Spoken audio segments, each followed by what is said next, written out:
I would absolutely eat Slowpoke Alolan style. Oh, there we go. Slowpoke tail Alolan style. I couldn't eat a slowpoke. I love them too much. I No, named them all Crenshaw. They're they're so delicious. cute. I love lamb. I love lambs, and I want to raise sheep. I eat lamb. That's true. I'll kill a fucking sheep. I don't give a shit. I just They're want adorable. I want to eat the And execute delicious. because there's What so is- many eggs in that thing. Like, What- imagine the protein, right? Like, yeah, Oh, Snorlax, yeah. yeah, sure, that would take a long time, but like the execute. So we've gone live on a very It's- wild topic. It's a very important topic. I'd eat a Goldeen. Okay, yeah, I can see it. I feel like carp though is kind of it doesn't have a great flavor in general. It probably doesn't, but there's something about how round it is. Mm.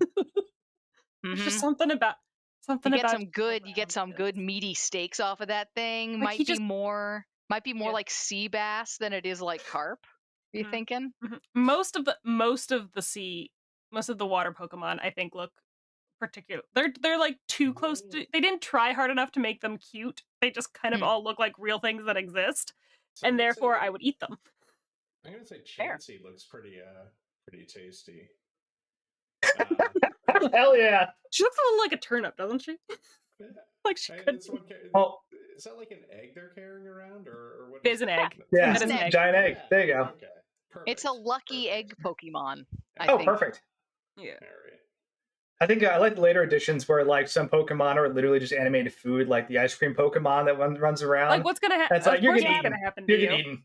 But saying you would eat any of those things that are almost entirely like the animate souls of the forgotten dead is like that's cheap. Weird, That's right? obvious. But No, it's obvious. It's a little too obvious. You So know? you would not eat the pumpkin ghost, the child one. You would not eat. No, I would obviously eat that.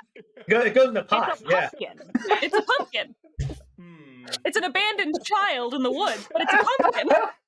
all of our food is grown in a fertile pile of death. It's true. Circle of life, baby. Listen, Circle of life, baby. That's one way to look at it, I guess. Yeah. Okay. All right. What Yeah. about the mime? Compost your enemies. No, Mr. fuck that Mime? guy. That's a sex offender. Get that out of here. Absolutely not. No. Yeah. Mr. Mime is the only Pokemon that eats people. Yeah, I hate. canonically, I think that's true. Mr. Mime is just unhinged and terrifying. My mom's really into Pokemon Go still, to this day. I was wondering who was. Into her hash name has to do with Pokemon Go. Oh God, don't remind me of that, Julie. I erased that from my mind. I can't. But yeah, so she's got a bunch of Pokemon. My favorite three of her Pokemon that she has. She's got a Ghastly that's just named my baby. She's got a Flareon that she named Joan's Revenge. And then there's this Mr. Mime that she hasn't named anything, but when she showed it to my sister was like, my sister was describing Mr. Mime to her first, and she was like, he's a mime. And she's like, what do you mean? She's like, he's like a clown, like a serial killer clown. And she was like, oh. And she didn't name him. Which is a big deal. Almost all of her Pokemon are named. Didn't give him power. I respect that. If you want to subscribe to our Patreon, you can actually hear our entire 151 Pokemon, which one we'd eat. Feast or flee? I'll go, yeah. It's like Smash or Pass, but Theo, worse, maybe. Theo, I started playing Pokemon with Theo. He can't really read or spell yet, so the names of his Pokemon are all profoundly unhinged. Has he named Amazing. any of the Pokemon after you guys? No, he has Hopping, Hop, Effin, EFN. He has Whito, which is obviously, if you don't know what Whito is a Wingull. And then he has just a regular ass Slowpoke that he didn't want to name. You should name it Crenshaw. Hopping is his starter. Hopping is the little leafy owl guy. Oh, Cute. Rowlet. Duktuk is his name. It's DCTUK : That's his character's name. Incredible. I'll say Because I just gave him the pokey stick and said, "Name yourself." There you nice. go. I'll say, speaking of starters, let's get started with this game. I know that's my fault because I brought that question up. So, but nevertheless, hey everyone, we're actually live, and that's cool. I like that part because sometimes it doesn't happen right. We're back with more Neverember's Enigma as our brave heroes. I don't know, boarding house bunch, whatever their cool name is, yet to be determined. But are just kind of dealing with some issues around the city of Waterdeep, trying to figure out what's going on there. Of course, just like every stream we do on this channel, we're raising money for charity. You can see these advantage counters up here that the party can use to help themselves out. And of course, the money tracker in Doctors in the stream chat itself. We're raising money for Doctors Without Borders. So if you donate, it does two really cool things. Right. There's the link. So let's do a quick round of introductions and get into it. Start with Bedlam. Hello. I am Bedlam. I'm playing a simple half-elf farmer named Brindle Fallow, who has, within the last 2 months, made his way into Waterdeep. Met a bunch of hoodlums at this place that he lives. The Good Times. What is it? Is it hotel? Good Times Boarding House. Boarding house. There it is. There it is. Got a boarding hotel in the city. And he's just trying to make his way. As new to the Grocers Guild, and just an upright citizen entirely. So we're gonna find out where that goes. Where Brindle goes. He's definitely not involved in any kind of underhanded or anything within the city. His family's definitely not in with the Zentarum, but anyway. We're gonna see where that goes. That's me. Heck yeah, JD. Hey, I am JD. You can find me on the internet at JD Not Jason Dean, and in this game, I am playing Riv, who is a nice, normal human who enjoys theater. And the play that they have been working on is almost at opening night. They're currently, I don't know, maybe stalking their semi-girlfriend. It's fine, don't worry about it. And like I said, they're a normal human, but maybe we'll get to meet one of their alter egos tonight. Could be fun. B or Della. Hi, I am Della, and tonight I will be playing B.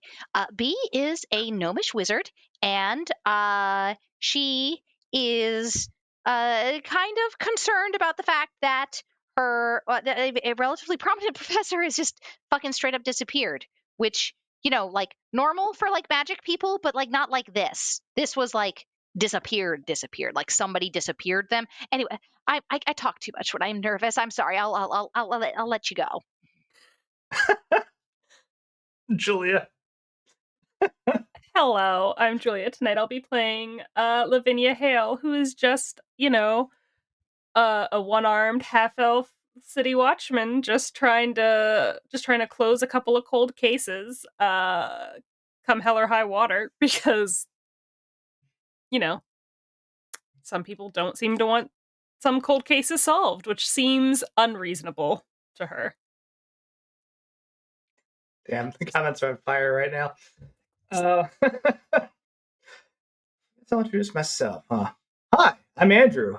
I'm running this game, and I'm trying to keep all this into some cool, entertaining, and interesting bundle of nonsense. That's the goal. For fun and for charity. That's my motto. Anyway. I don't think I've ever said those words together in my life, but hey, you know what? There it is. That's a first. You can quote me on that.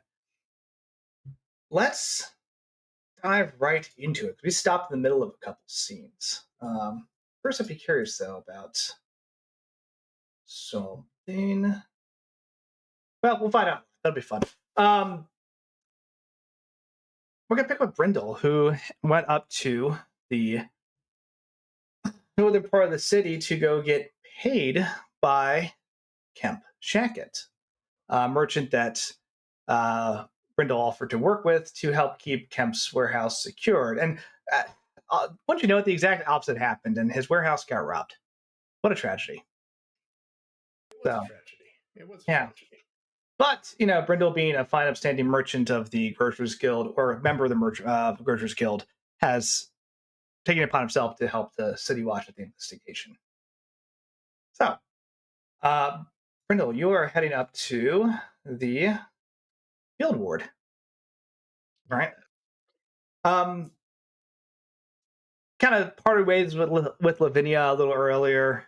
She had some other business to take care of, being with some old captain of hers. I don't know. But the rest of your trip up there, you know, is uneventful, right? Always full of wonders and Waterdeep. There's always cool stuff to look at and notice, and you know, there's a million different interesting things that you like pass by just walking, but like none of it jumps out and latches onto you. It's just probably stuff you can't afford or can't afford to be distracted by. But still cool. You make it up to the Merchants Guild kind of meeting area. You find Kemp recognizes him by his, of course, very, very nice wide brimmed hat that he has. And he's sitting there actually working on some paperwork. They look like more shipping ledgers. It kind of looks up, you know, looks back down his ledgers, and like looks up again and like actually notices you. And I was like, "Oh, Brindle, good to see you." Hey there, Cap. Hey, how you doing? Oh, Brindle walks over and gives him another firm handshake. You know, hey, how's it going? How's it going? Oh, yeah. don't get up. I don't want to disturb your paperwork or anything here. And Brindle takes a seat next to him, and what I assume is maybe like a A little chair and table. couch sort of little table there. You know, Yeah. so. Go ahead and roll a quick investigate check as you sit down. Oh, we're off and running. Where's Owlbear? Where's the dice? Okay, Hope there we you go. hope you brought dice. Well, There you go. for investigate, that would be a .. 7. Okay. The details escape you, but you can see in the paperwork in front of Kemp, the title of one of the documents is insurance claim. Yep. And there's just a mountain of other paperwork in front of him as well, but that's the only thing you can like really ID out of all of that. And he looks at you and goes, "Well, I'm glad to see you, and I hope your morning's going better than mine. I'll tell you that much." Well, maybe. So Brindle puts together that the insurance claim is probably related to all the goods that the Kemp has been losing recently. And last time they talked, Kemp had mentioned that the guild was good at like taking care of some of his woes there. So maybe this is a insurance paperwork for that. So yeah. So I made it down to the docks, and visited the wallflower, like you asked, and did everything I could to try and find out what's going on down there. Talked with Jerome. He was the Mm-hmm. lead on duty down there. Got some like a statement from him about what happened, and it turns out there was according to him anyway, there was another robbery just the night before. So I went down through. I did double check of all the inventory against your inventory sheet, and double check that their inventory sheet does match. So it wasn't anything didn't seem to be anything shady with their paperwork. But the yeah. No, it seems like your goods got hit again. I'm sorry. I'm sorry to deliver the bad news. But you're interested in finding some leads on this. Yeah, if you got anything on who's doing this, because I'll be honest with you, like the loss of the money hurts, but like the paperwork is honestly the worst part. It just takes hours to go through these claims. So the best I got was I actually happened to I talked to the City Watch for you, try and find out like what more information we could get at this, and there's this one there's actually it's an investigation happening right now, and it's on the desk of Lavinia Hale with the City Watch. They're investigating this. They're looking into it. I was able to meet with them. And yeah, that so what they got the best the best lead that they seem to have is that there was this guy seen running from the scene at the warehouse the night before. And they have a Okay. description of the supposed perpetrator, and I think they added that to their investigation. So we get some leads on that. And if you want, I could give you like um, description that I was able to get of the person, and yeah. So I well, first of all, thank you for all that, because one, you just saved me a whole bunch of time trying to go through like the City Watch and their paperwork, and two, every time this has happened, no one's been able to get me a description. Nobody's ever been able to figure this out, right? So the fact that you've got a suspect now, that honestly, even though he's still out there somewhere, yeah, and kind of puts my mind at ease. I think it's good to say that in talking with this Jerome, the lead down there, he seemed on the up and up. Like I got a good feeling from the guy. I don't think he was probably involved in this. So it's nice that you can probably trust the warehouse that you're going through, even though maybe they could probably increase their security. I would say, but That was one of the conversations I was having with the guild, is basically trying to request an additional security down there because of the recent incidents. What was it? You said you have a description of the suspect. What did it look like? What's their deal? okay, yeah. So Brindle proceeds to describe the person that he in fact let go when they were escaping from the warehouse. Okay. As like the long dark hair. Let's see. What do they look like? I don't know if we have an image or not, but I will It, say it's Brindle in, will be careful not to go into too much detail.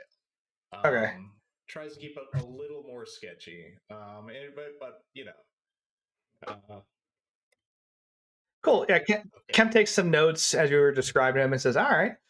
Uh, heck, said the same thing I said before. If you can actually stop this guy or help the watch stop this guy, like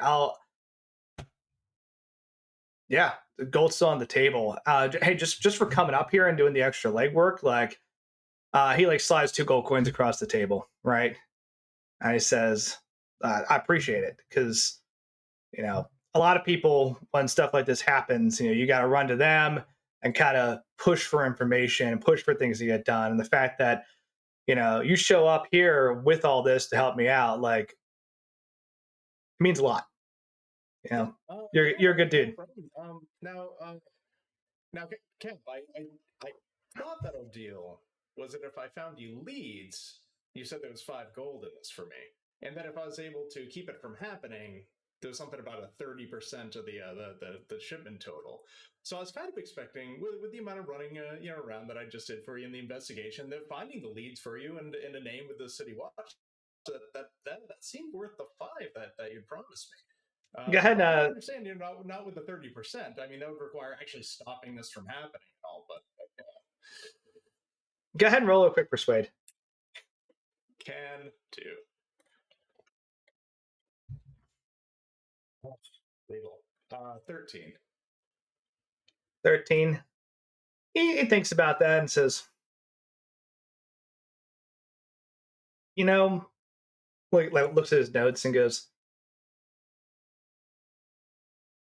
This is a pretty solid lead. First one I've gotten. So,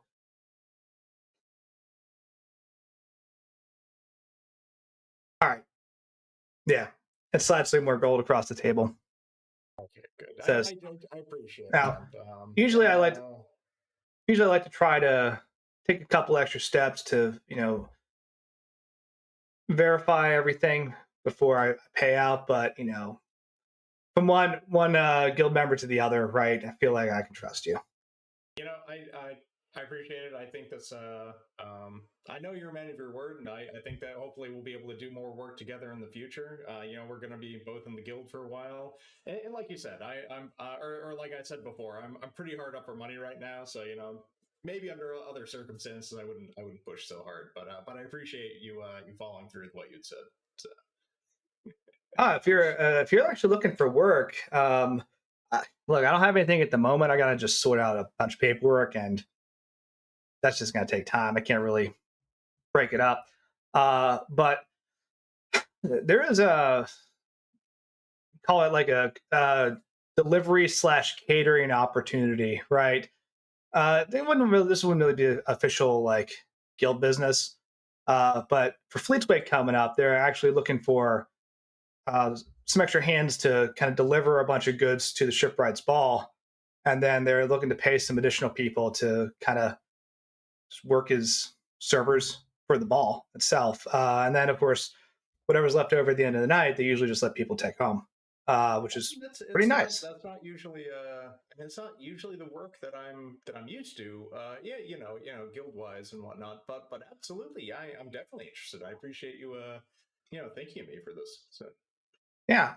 Hey, I'll put you in contact. So there's one of the other guild members. Her name's Cassidy. She could name generator. She can give you all the details. But usually close by. Right. But yeah, they're like I said, they pay you for the night. You just gotta basically unload some stuff, set everything up, kind of run around and put on a nice smile. They'll give you some nice clothes. You don't have to, you know, go up with a fancy uniform or anything. They've got stuff they can supply to people, but they just need people to actually be there awesome. and run the event. So fantastic. yeah. That's good to hear. I don't have a whole lot of fancy clothes for an event like that, so I'm glad to hear that they have a uniform of some sort. So Yeah. Well, it's they say it's black tie for that event, but that's only usually until 9 p.m. and then people start getting a little too tipsy, and then the jackets come off, and the party gets a little more wild, kind of chandelier, hanging and everything like that. But they try to keep the formalities up at least for the early part of the portion of the night. That sounds like a good time. Sounds like a good time. Yeah, I'm looking forward to it. So I mean, how's business otherwise? You said you got a lot of paperwork to go through there. Like I assume you've got probably more ships, going in and out of the place versus just the one. Yeah, I got a couple more coming in, but they're not due for at least a week. So they're coming up from Neverwinter, coming down, I guess. But yeah, I mean, if you need more work, I can ask around, see if there's anything else going on. There's always something happening, right? Somebody needs something moved or something picked up or delivered, right? Yeah, Keep an eye out. absolutely. I don't have an extra one myself, but if you happen to have a spare sending stone, you could just give me a ring each time something comes up. That way we don't have to just keep accidentally running into each other like this, So Honestly, I can leave any messages here, or I can send a runner to wherever you're staying. I don't have the money right now to be buying sending stones. Just throw them around, Oh, are they that expensive? We didn't use them back home, so Mm. okay. They're not that expensive normally, but when a portion of your inventory goes missing and you're trying to deal with all that, and it's not necessarily cost at that time, But I can leave messages here for you, and a runner is Yeah, only no a couple copper. messages up here. No need to hire a runner or anything like that. Yeah, I got you. I got you. Cool. Okay, yeah, absolutely. And I'll send a quick note to Cassidy to let her know that you might come by. Yeah, absolutely. Yeah. You can meet her here too. She's up here all the time. Oh, great. Perfect. And then I'll say that Brendel talks shop for maybe a couple minutes there, and then winds down the conversation. So. Okay. He kind of you depart with like a very hearty handshake again, and he says, "Honestly, thanks for coming up. This is kind of a bad day, and this was really nice." I'm really happy to help. Good to get you leads on this this mystery that you're trying to solve, and hopefully that insurance will go through, and then it won't be that big of a dent in your pocket. Hopefully the guild has your back. That's what we pay the dues for, right? So, Mm. you know, Now I'll get the money back. It's just gonna take a couple weeks, yeah. so not ideal. But And as always, love the hat, Kemp. Love the hat. tips that. Well, all right. Well, enjoy your evening, and you head out. Very cool. So more opportunities for work. As you zoom across the city, we're gonna actually pick back up with Riv.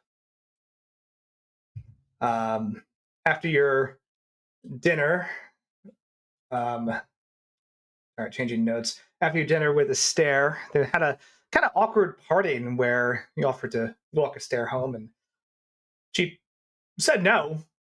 Really weird.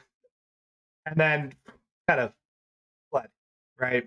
Didn't flee, but promptly exited stage right. Not pursued by bear. Not pursued by a bear. Pursued by a Riv, in fact. As Riv is taken to kind of inquiring why that was such a weird exit, right?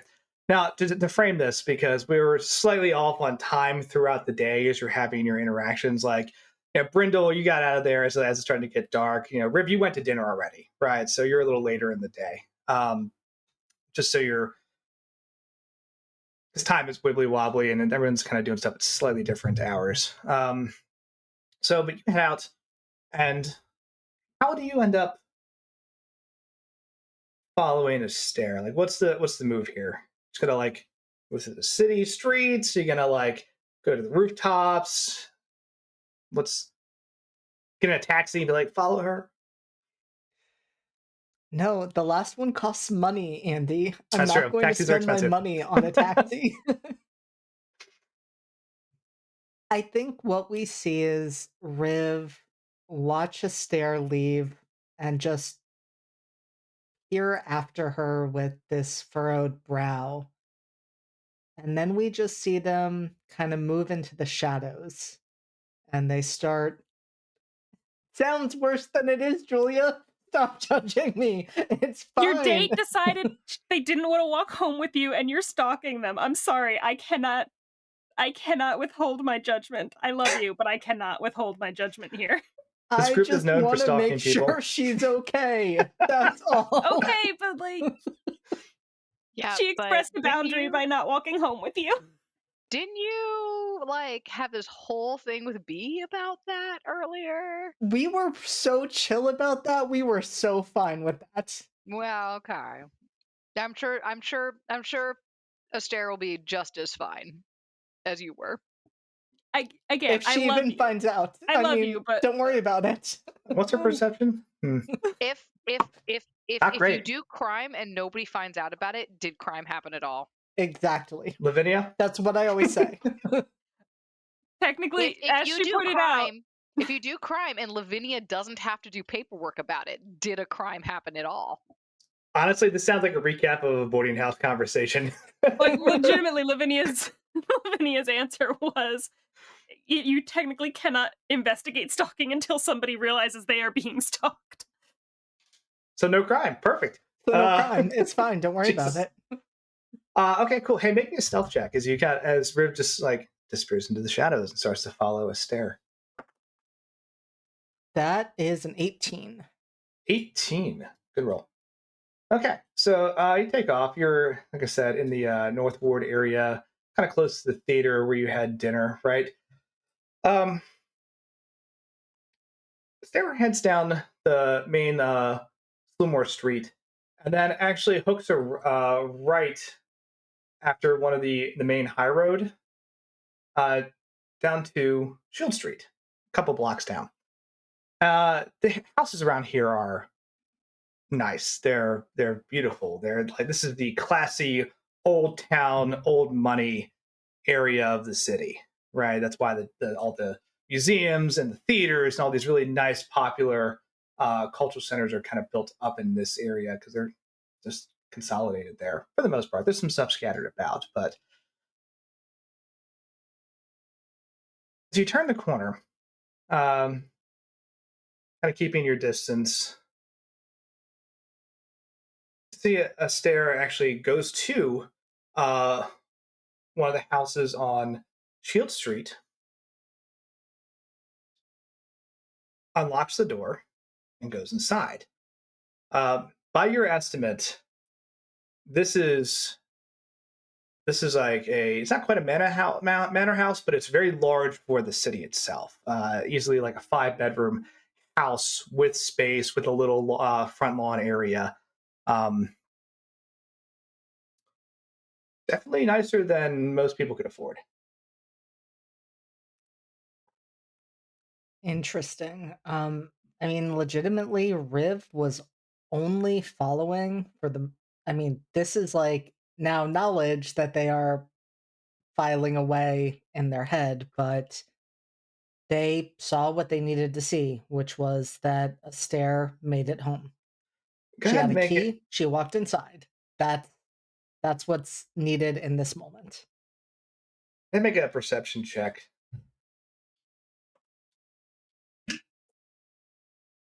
That is a 14. Okay. On a 14, you actually see there's a little sign by the front walkway for the house that says Rosnar Estate. Rosznar.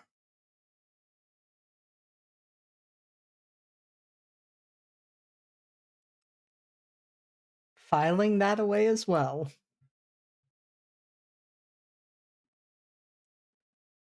As you're kind of like down the street watching this in the shadows, Esther goes inside, closes the door. All right. You kind of say to yourself, okay, well, she's home safe. I'm going to leave. You hear a slight rustle of fabric and a very, very sharp metal object is suddenly poked against your throat.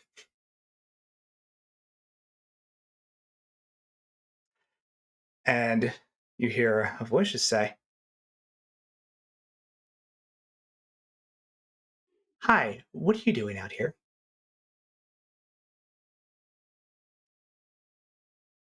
I think this conversation would go better without a blade to my neck. That depends on your answers. Why are you following that lady?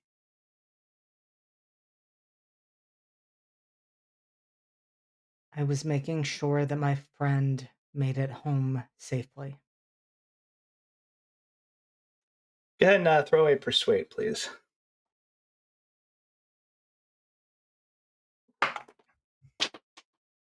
That dice is on the floor. It's Gone fine. forever. That is a dirty 20. Okay. Uh, there's a moment of hesitation, and the knife is removed from your throat, and you actually feel the person like move back very quickly, uh, and kind of put a little space between you and them. As you turn around to look at them, they are dressed in just all black with a hood and mask across their face, but you can see these like almost like steely violet eyes kind of glinting from like the nearby streetlight, almost like a it's almost like a Sin City shot of just the eyes, and the rest is in like dark black and white. um, she says, "All right, well, they're home safe. Maybe you go home too."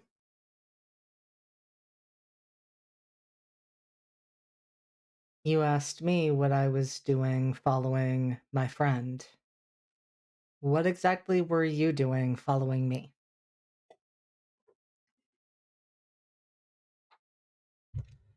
Well, you see someone walking through the city streets at night, following a lady home in the dark, you get concerned. That's kind of you. It seems like we had the same motivation, making sure an innocent person wasn't hurt.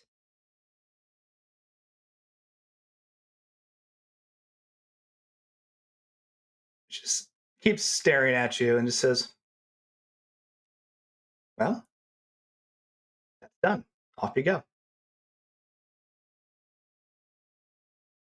And what will you do after I leave? I am going to enjoy the rest of my night away from this conversation.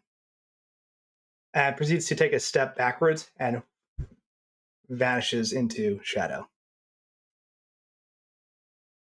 Okay, that was pretty cool. That was pretty cool.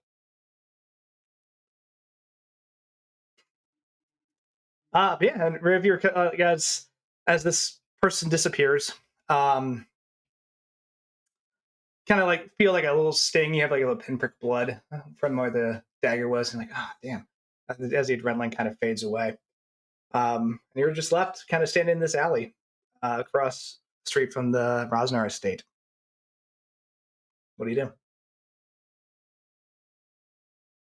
I think actually what Rib is going to do at that point, as stated and as made clear, this was all they cared about in terms of being in this particular neighborhood.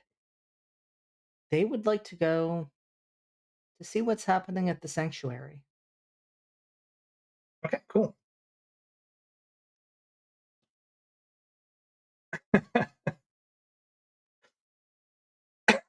Sorry, the comments. It's an elaborate cosplay foreplay. Good lord. I'm sorry, I was just like, you're just like, the adrenaline fades, and I'm just like, and Riv realizes that they were into that. Like, am I into this? Huh. It's the achievement unlock thing of like, there's the spray bottle. Yeah, you know what? I'm glad Julia brought the spray bottle because it's better than the emoji, honestly. Oh, there we go. Okay. Take a quick detour across town and head over to the sanctuary real quick. It looks quiet, right? That's later at night at this point. Most of the people that would be there would be asleep or just in for the night at least. Go ahead and make another perception check.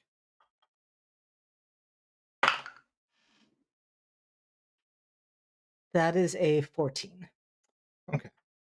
You don't see any signs of like disturbance or investigation or anybody like out to jump you from the shadows as before. Um, Everything seems quiet, normal.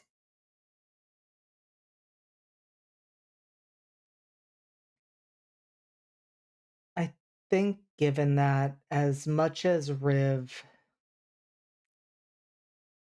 wants more information about what happened, they're also mindful of the fact that it is late, people have turned in, and their appearance at this point would likely cause more of a commotion than it would be helpful. So they just kind of look around, make sure everything is in order, and if it seems to be, they'd head back to the boarding house. Okay. Yeah, Rip takes one last like look around. The streets are quiet. Right, there's a couple people walking up and down the roads, but the normal foot traffic of the day is long subsided. Honestly, pleasant evening. That was one of my dogs. Every now and then, does hear like a leap crash, and it's just like one of them. One will throw the toy, and the other will chase the toy, and then it's a very very fun thing. And it's great because I can just watch them play catch with each other and just make sure they don't smash anything. Um, so that's very funny. But okay, so Riv, you're like satisfied that everything seems okay. You head out and head home for the night. B, excuse me. Yes. You and Professor Firefall have gone to the Blackstaff's tower to ask a couple questions about one of the other missing professors that just got up and vanished, right? Yeah. What was that professor's name again? Can you remind me? Professor Karis Corbett. Karis Corvett. The illusionist of Blackstaff Tower. Professor Corbett runs like the entire illusion program. Right. Can I write that down? If not, it's in your Discord channel. Okay. Yes, there they are. Okay. All right. So, Yeah. as you head upstairs, get into one of the lifts, and Professor Firefall actually like holds up a bracelet to a panel on the lift, and it shines with a specific glyph as it then moves up to the top floor of the tower. I think Good. B is going to try to sort of distract herself by trying to work out how that particular spell is worked into the architecture of this space, because that's her thing. Mhm. Just sort of idly like, how did they handle this? What did they do to handle this? Like particular variable, and so on and so forth, just Okay. to keep themselves from being super nervous. It's Yeah. working, definitely. On hmm. With that knowledge, go ahead and roll a quick Arcana check, Sure. because there's some stuff you'll know offhand, and then there's some more stuff you could probably start thinking about while you're here. Okie dokie. Let's see. That is a do do do do. Oh no. Okay, well, I'm just gonna have to add my proficiency because I don't have the updated version of my character sheet on this computer. So that's gonna be a 16. Okay. So the basic knowledge is that you know that there are areas of Blackstaff Tower that can be accessed through the lift, all the way up to the Archmagi's office. Mm-hmm. But not all of them are accessible to all people. They are effectively key carded off to certain personnel. Right. On 16, you also have learned through your time being there that all of the subject matter heads of the different programs, Adoration, Evocation, etc., they all have glyphs that will let them access almost anywhere in the tower. Okay. I say almost because there are some places that are like specific test facilities or magical vaults that are like restricted, but they can move Right. freely about the tower. Most students have basically the ability to go wherever the lift takes them, and anywhere else is immediately denied access. Okay. Because it is either dangerous or what have you, right? Right. You don't need to be there. Right. None of your business. It's called Right. a Nunya glyph. Nunya glyph. Absolutely. And the Nunya glyph fades as Professor Firefall puts that little bracelet up to the elevator, and you arrive very quickly at the top. Mm-hmm. Door opens into a beautiful, almost look it's like it's outdoors, like this nice, almost park filled with like a small river, koi pond. There's a miniature waterfall. There's a couple of different um, varieties of plants up here, and across the river over a little bridge that's been installed is actually an office door that leads to the Magi's study. Standing in front of this door is a person you've never seen before, who is very well weathered looking, right? Older gentleman, probably in his 50s. He's got white kind of receding hair into like a white beard and goatee combo. He is wearing full plate mail, has a purple cloak on the back, which you're vaguely familiar with, like the status cloaks of different entities in the city. Uh, Purple cloaks are for anyone working or escorting nobility. Okay. And you can see, like, with a little bit of a light breeze in here, the cloak blows, and you can see like the crest of Waterdeep emblazoned in like gold on the back of this purple cloak. And he's just simply standing there in front of the door to the Archmagi's office, and then just turns and looks at the two of you as you come walking up, and says, "Oh, good evening." So B is going to like lean in and sort of whisper to Professor Firefall and be like, so if the Archmage like is like having his wife visit, should we interrupt? That feels like maybe like I don't know if you've ever been married, but that just in my you know understanding of things, that just doesn't seem like the right call. Um, Professor Firefall looks confused, honestly, and just says, "Lady Silverhand's never been here with a bodyguard. I don't know if that's even her in there." Oh, I mean, I just sort of like the sort of the water deep cloak and the Oh, nobility thing, and she's the open lord, and I just sort of thought, I oh no, the signs are there for sure. I'm just saying this is new. okay, okay, well, as if it's not his wife, and I don't give a shit about interrupting things. I just don't want to walk in. This is important stuff. I just don't want to walk in on anybody who's like, you know,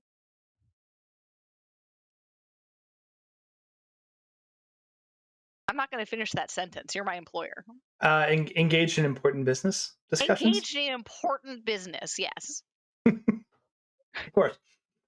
Then the two of you walk up to the door, and the guard there just says, "Good evening. What can I do for you?" And Professor Firefall says, "I'd like to speak to the Archmagi." And he says, "Of course. You'll have to wait about a few minutes, but once the meeting's done, absolutely." And like kind of gestures towards like a little bench by the koi pond. I'm sorry, I'm just unbearably nosy. Who's the Archmage meeting with? Kind of just gives you a look. Um, Complete, just absolutely open, like, just curious. and it's not like a mean look. He's just like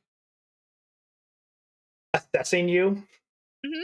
And he says, "The Archmage is currently in a meeting with Open Lord Lady Silver."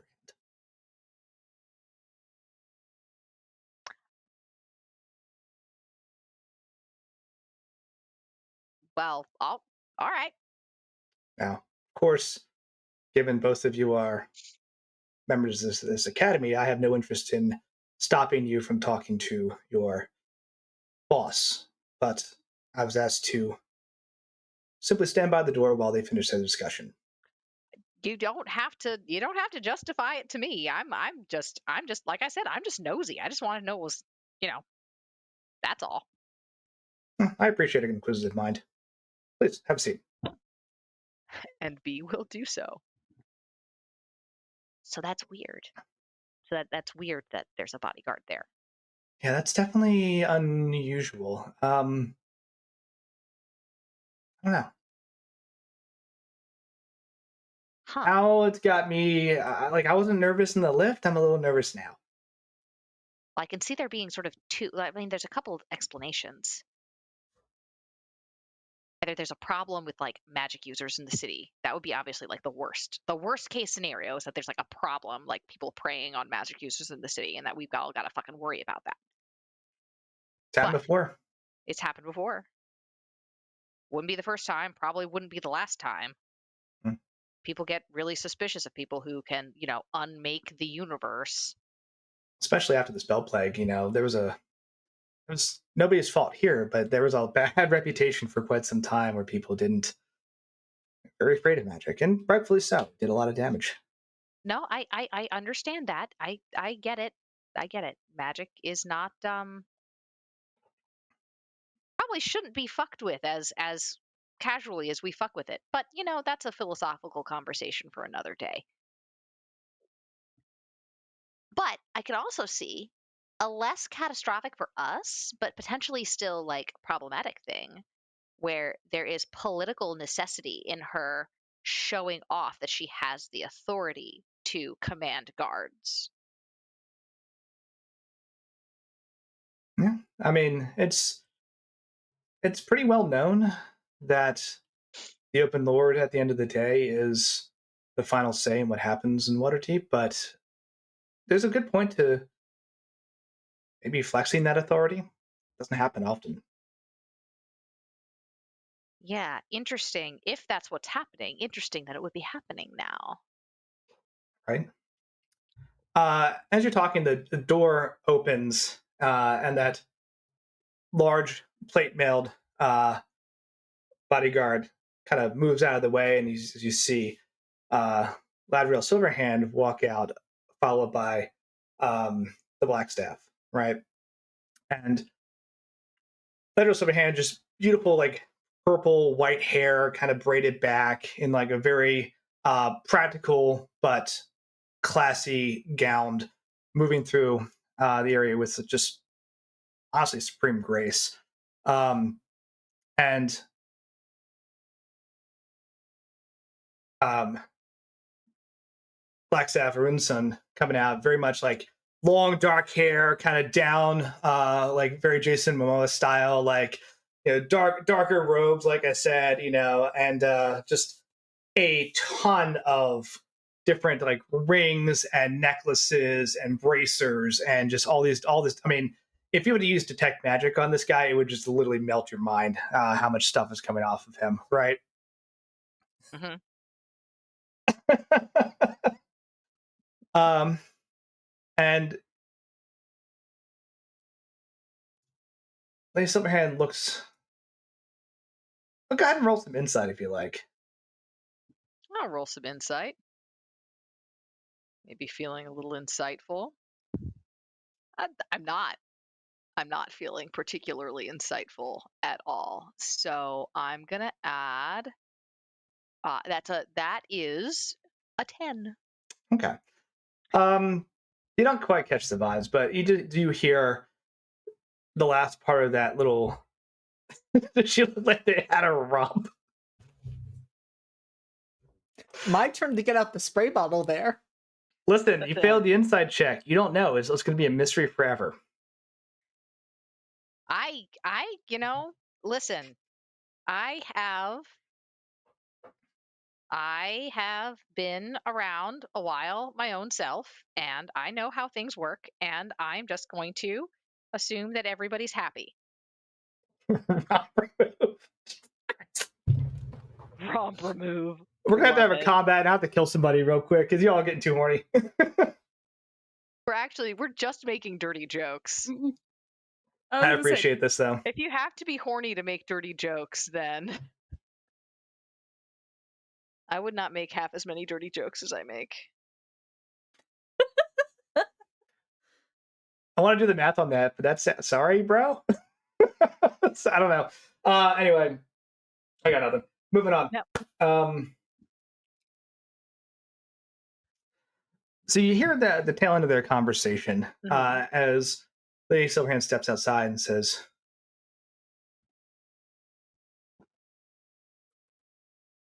"Serious, Kelvin, we have about a week, and then everything is going to be out in the open." And he says, "I'm on it. We'll figure this out."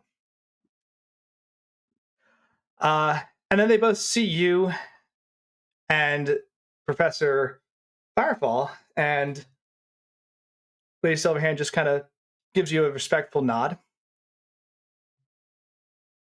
sort of And nods back, but like a little bit deeper, like sort of like a quarter bow. and looks back at the blacksmith and says, "Well, must be on my way." Um, looks at the bodyguard and says, "Commander Hale, we're leaving." And he nods. And the two walk across the bridge and leave. Oh shoot! I think that's my roommate's dad.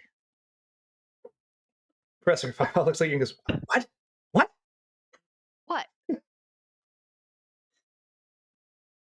Okay. Oh, I'm sorry. I'm just thinking out loud. That's all. Like, kind of watches him for an extra second as he walks away. It's like, all right. Uh, Blackstaff looks at the two of you and says, "Yes. What can I do for you, Professor?" And Kima, right? Yes, yes. Um, Please come inside. And kind of ushers you into his office. As you pass the threshold, a weird sensation occurs of like almost the numbness after a static shock. There's no pain, but there's like a weird like tingling sensation in your hands and your feet. Um, mhm. his office looks like a very nice, quiet, classy study. Books on the walls and portraits. As you look around, though, you realize that like it is very hard to track the specifics of what is in here. Like, oh, there's a beautiful portrait above this like couch, and you look back and you look away and you're like, the hell is that portrait of? It's like, Mm. that kind of thing. Mhm. And he like gestures to some chairs by a sitting area and says, "So, how can I help?" I noticed earlier today that uh Professor Corbett is gone. Hmm. And and we had arranged to meet for for lunch, and they didn't show up, and they weren't like just late, they were gone, and I was just sort of wondering why. Oh. I understand your concern, and I appreciate the two of you coming up here. Would you like some tea? And kind of like waves at a tea set that like starts to magically pour itself. Um, and he just takes a little cup and just two are slid across the table to you. He says, "Professor Corbett was called away for academy duty very suddenly, and unfortunately that occurred before we could put any information out to the staff or any of their TAs, right? So I take responsibility for that since it probably did cause a little bit of discordance, especially for the teaching schedules. Um, but Professor Masato has offered to fill in for Professor Corbett while she is away for work. She will need a TA if you're interested in helping for that position." I want you to know that I just rolled insight to Mhm. figure out what's going on with this man, and it is a natural 20. At 20. Um, That would, since skill checks technically do not qualify as crits, that would be a total of 24. nah, still good. The Archmage is polished, rehearsed, very smart, and is just giving you these direct and very reasonable answers to and apologizing for the trouble he caused. It's it seems like this is just a staffing mix-up or a last minute thing. It's happened before where mages have been called to go assist for various projects and things. They sometimes get called because they'll work as they'll work as contractors for Force Grays sometimes to go assist, or they'll help just like with rescue missions, or they'll help with broad research. And usually a lot of that is scheduled, but sometimes it's very reasonably ad hoc. Everything he's saying is perfectly reasonable and perfectly understandable and makes perfect sense. And it leaves B furious because it's so good that something's got to be off. Like it's the equivalent of this has been rehearsed very well and performed extraordinarily. But it's a show.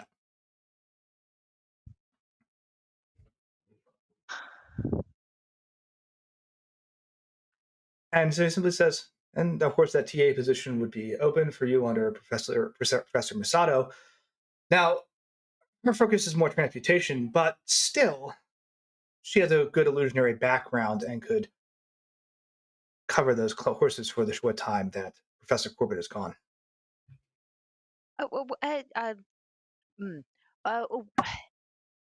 I think B. Let me see here for a second. Yeah.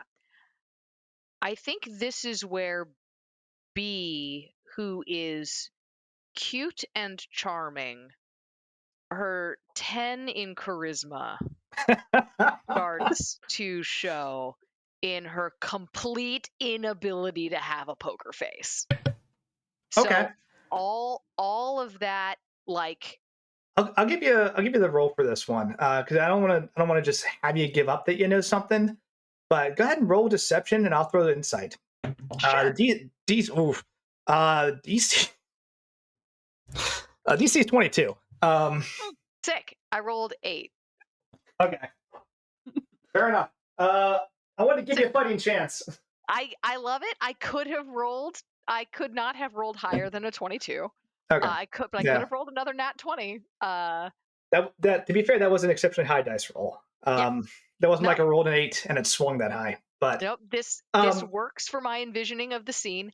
I think she doesn't say bullshit, but her face says bullshit. And she says, "What?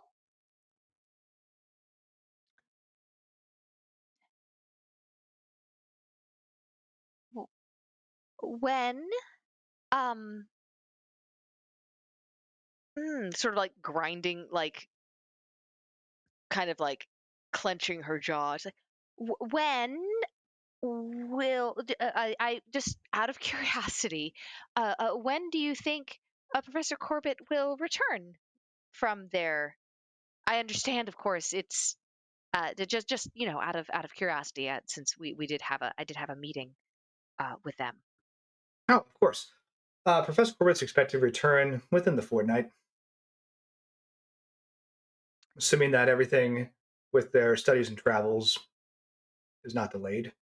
How many days had Lady Silverhand said? The end of End of End the of the week. week? Mm-hmm. Before the So end of the week? yeah, so a little longer than that.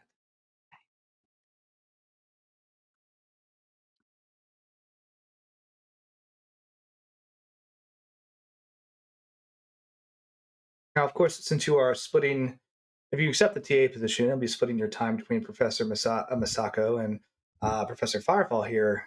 We would include a variable pay rate for that while you are doing additional work. Because this is a fantasy world, and if we're going to ask you to do more work, we'll pay you for those additional responsibilities. Let's see. I would be honored to learn more from our prestigious illusions department. Phenomenal. I will make sure the paperwork gets down to Professor Misako. And is there anything else I can help you with? You, Professor Firefall? Professor Firefall says, no, thanks. Honestly, and she seems bought in, right?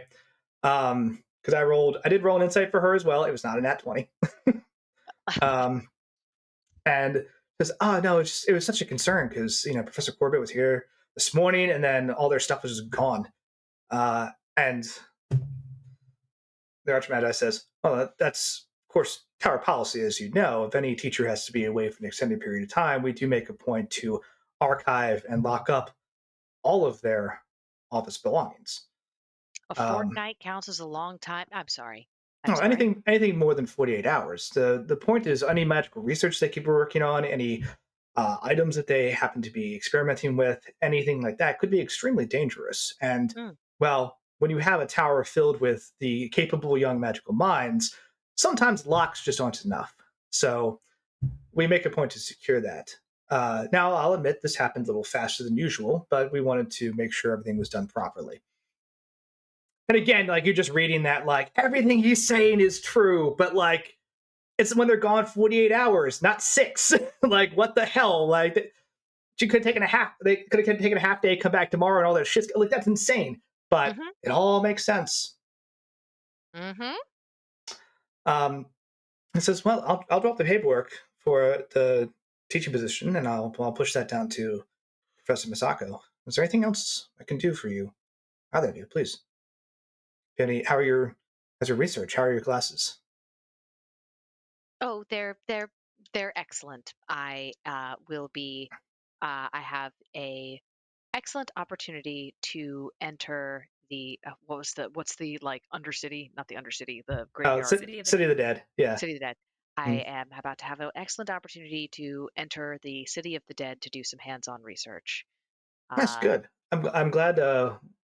I think you're the right choice to be with Volo. I honestly believe that he seemed very enthusiastic to work with you after the first meeting. So I've heard nothing but good things so far. Ecstatic to hear it. Yeah, you're doing the tower proud. Thank you. Oh, And I think B will at that point again give another little sort of like little like quarter bow, yeah. like and you know let Dr. Firefall do the exiting pleasantries. Yeah, they talk a little more about the curriculum and like the upcoming semester and what effectively what needs to happen with like additional budgeting and some slots for like some more students who want to get involved. And of course, that's all going to be taken care of for sure. They don't want to overcrowding the classrooms. That would be terrible. So, um, and then with that, everyone exchanges the you know conclusive pleasantries and say, "Well, okay, thank you for your time," and then out. As soon as you leave the office, you're back in that beautiful garden waterfall area. Uh, as you're kind of looking at it again, you realize that it might be like a meditation space. Hmm. And then taking the lift back down to the lobby. And Professor Firefall says, honestly, I'm glad we went up and talked to the Archmagi. I was kind of concerned, but this is why it's always best to go directly to the source because dispel any rumors and make sure that everything with Professor Corbett is good. I mean, it's I happened to me agree. before. I've had to do last minute travel. Granted, it's a little more planning, but yeah. Yeah. How long did it take them to clear out your office? If I recall correctly, in that case, it was the day before I left. But that was something that was a little more projected. I knew about 2 days ahead. And sometimes I've had to travel, and if I know it's scheduled, they'll of course lock up my office when I ask them to. That way, I can research until I'm done. But yeah, Mm-hmm. all right, you got your thinking phase on. I'm I am thinking. I'm I, thinking. I know what you're thinking. What am I thinking? It sucks that you missed that opportunity with Professor Corbett because you are a skilled illusionist, and anything that you like an opportunity to kind of dual track that and learn a little more from them, that would have been outstanding. And I know, I see you're disappointed. Uh, It would have been outstanding. I will admit I was very excited to work with them. Um, but I am also excited to work with Professor Minato. Misako.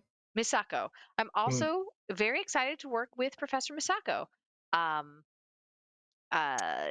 transmutation is not really my focus, but the I feel like I'm at a period in my sort of spellcasting education where going a little broad is to be expected. That's good. Learn a little bit of everything, and then dive deep into areas of focus. It is very good to diversify, especially early on, because you start to learn like the ins and outs of the other schools. And honestly, that's important before people pick some type of magical track to head down. Hmm. You never want to put all your magical eggs in one basket, right? Absolutely. Hey, Uh, I got a quick question. What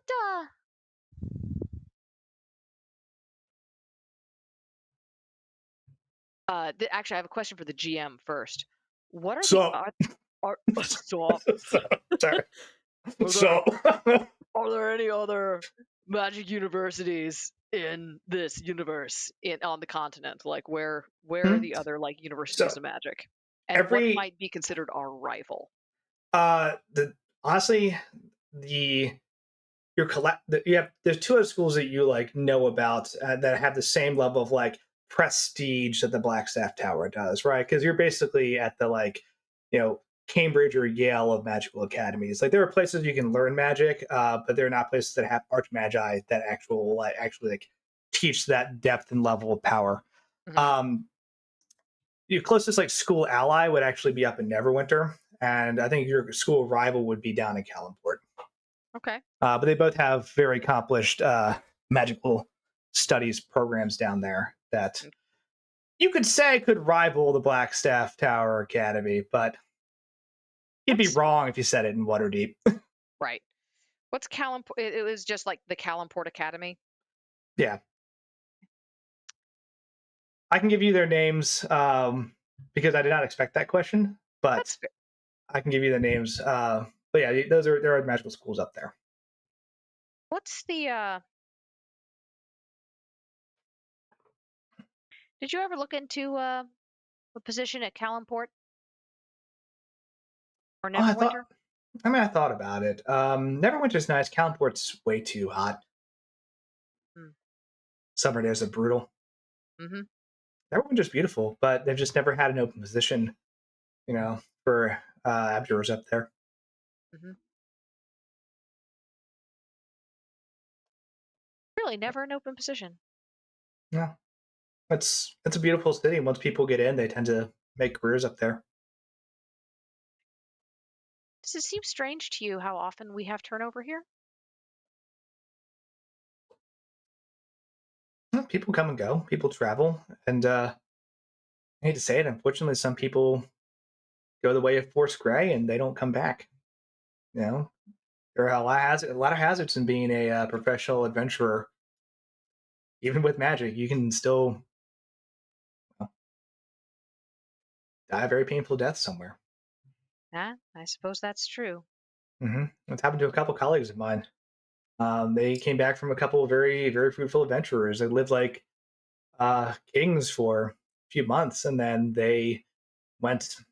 I can't remember some treasure or cavern somewhere of importance and wealth, and they didn't come back. Another party found them. I guess weeks or months later. It's a couple years ago, but so it happens. That's I Yeah, think part of why certain people, when they get a teaching position, they like to stay. yeah, it's an easy way to, make a living. Hmm. Thank you Well, for coming with me to this, with this meeting. I think you're right. It answered a lot of questions for me. I'm glad. Hey, enjoy the rest of your night. I gotta catch up on some paperwork, and then I'm out of here as well. But if you need anything with your research with Volo, let me know. Oh, absolutely, absolutely will do. Oh, hey, I had a quick question. Is there Yeah. uh do you think I could have access to a spell component library at some point? Sure. What do you need?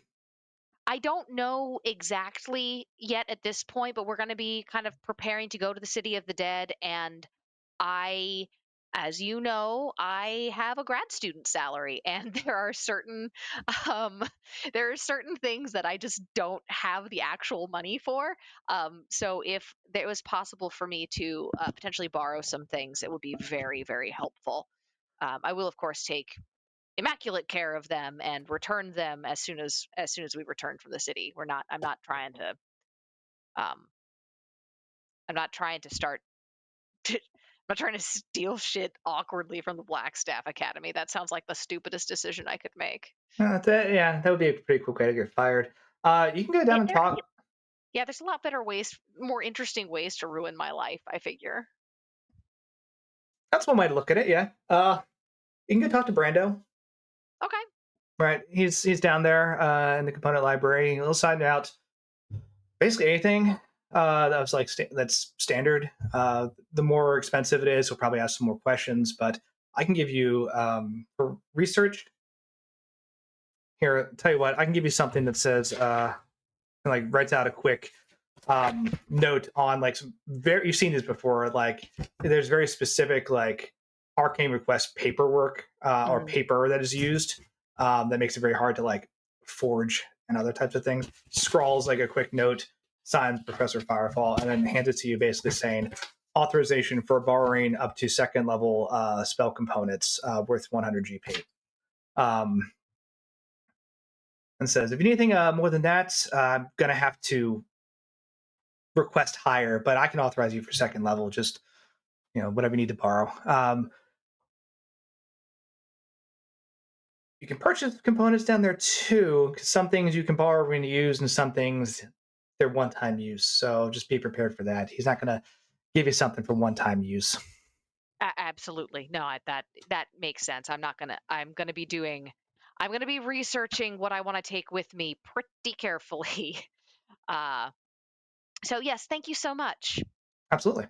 And Kima is going to go find Silas, probably in the research, like in their like little office, Mhm. and is going to sit down next to Silas and sort of say, Silas. I found the most incredible warding GIF.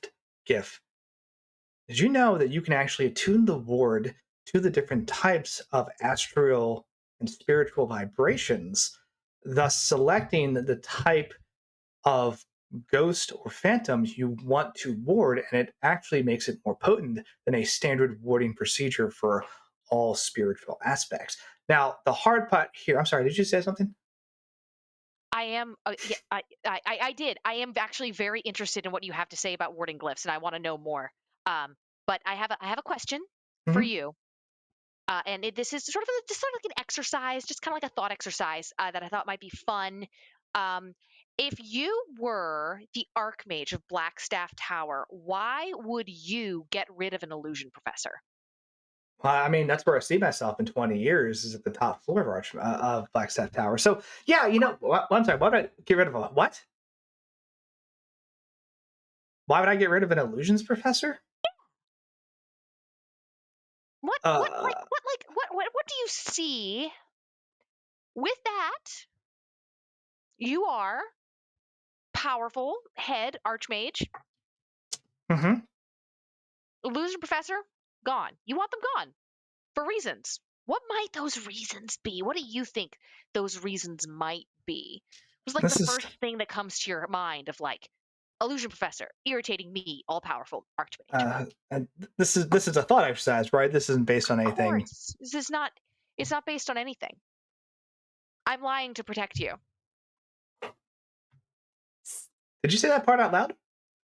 No. Oh, okay, because I didn't need to hear that. That's just Yeah, he like starts absolutely. like sweating a little bit and like unbuttons one of his collars. It's like, I mean, I guess, I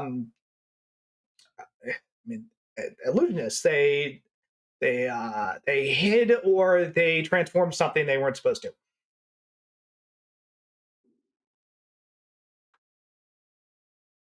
Yep. Yep. Seems reasonable. Seems reasonable. Seriously though, is this like a real thing? Is there a problem? I don't. So I don't know that there's a problem. Okay, there could be no problem. I could just be being really touchy about people who act really fucking slick Hmm. when situations do not warrant slickness. I'm going to be honest. Not a fan of this thought exercise. I No, I get you. I'll be real with you. I don't love it either. I think I would much rather talk about warding glyphs. Uh, Oh, great. how do you attune one of these glyphs? What's the mechanism of effect?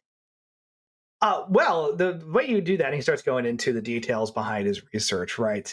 Um, and it's basically describing an enhanced version of concentration that would specify magic. It's theorized, right? But Hmm. someone with enough fortitude and mental focus could theoretically do it. As we kind of pan away from that, though, to Lavinia, right? You just had your um, very insightful meeting with Adven, right? Mm-hmm. And after meeting Choppers, the Waterdeep Watchdog, Super fine with that staying in this district. Super that's in the cool with that. canon. It's going to go to every district. It is the hottest new thing for the Watch. Kids love it. Great.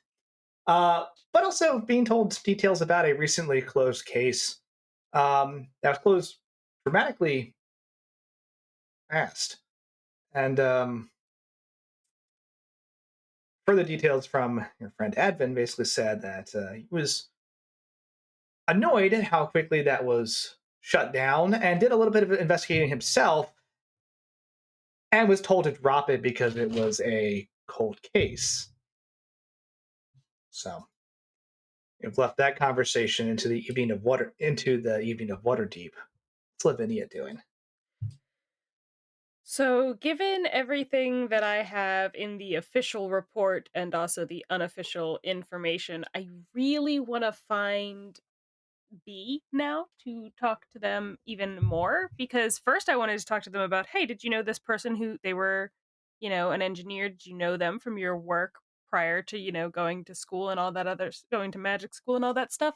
But now she especially wants to talk to B because if there's dirt from the city of the dead, which is supposed to be, like super duper on lockdown, it's a real interesting timing that now there's a guy who wants to go check that shit out and maybe there's potentially more than just the dead running around in there. Absolutely. Uh, Could be other problems, so probably heading back towards I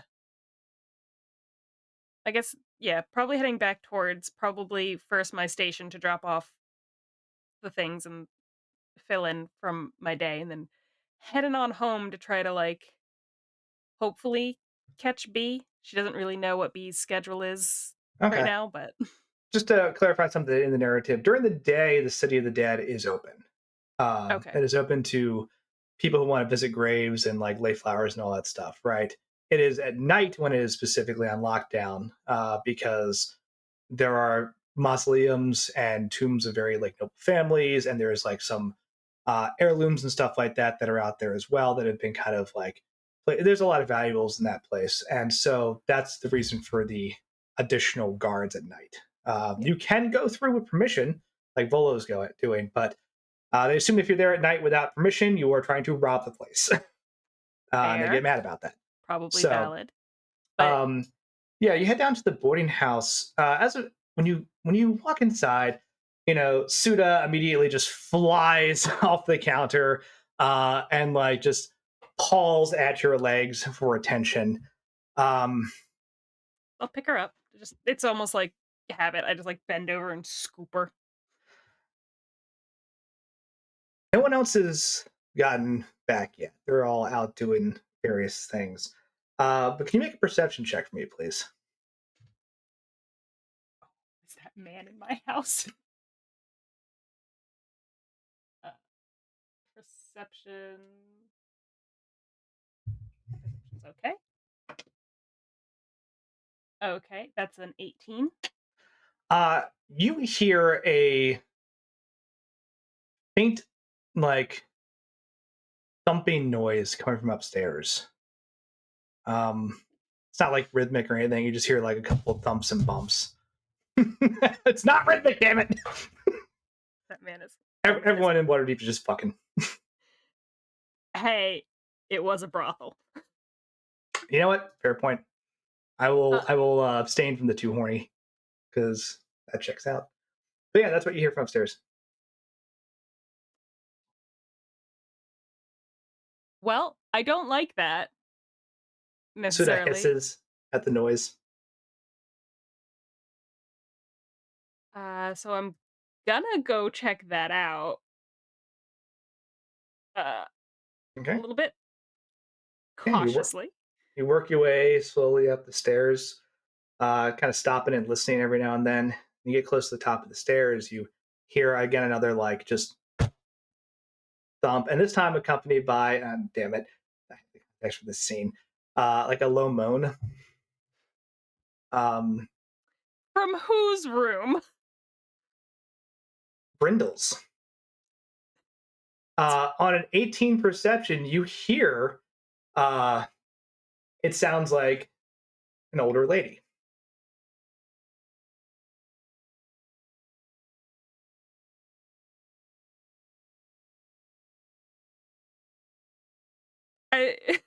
Lavinia just like looks down at Suda. So it just hisses again.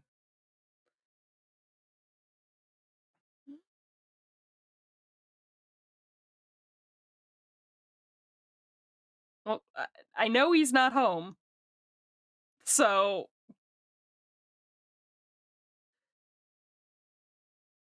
gotta go open the door.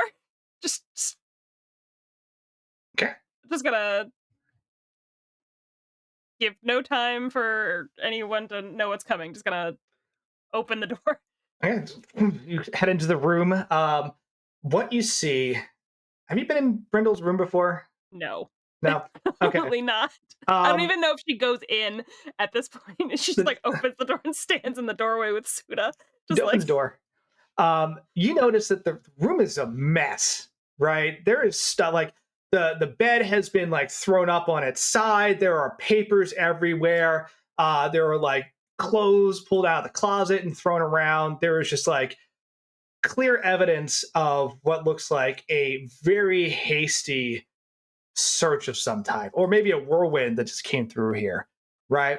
And on the ground, in front of you is Madame Ethelwhite, who is like just laying on the floor, and the thump you hear it, she has tried to like push herself up off the floor to stand back up, and her arms have given out, and she's fallen on the floor. And you see at the window at the back of the boarding house is open. And she just looks up weakly and just says, like, oh, Lavinia, please have fallen, help. Yeah, yeah, Lavinia is gonna, kind of like step in to help her up. Is Suta freaking out? Suta like goes over to the window and she's like hissing out the open window. Are you okay? What happened? What happened in here? It was awful. There was somebody in Brindle's room. He was throwing things around, and I went upstairs and I told him to get out, or I was going to call the watch. And then he did something. He was just moved so fast, and he hit my shoulder, and my whole body just went numb, and I fell. I don't. It all happened so fast. Okay, well, let's get you downstairs. Let's get you downstairs. Get you checked out, and then I'll come back up here and look to see if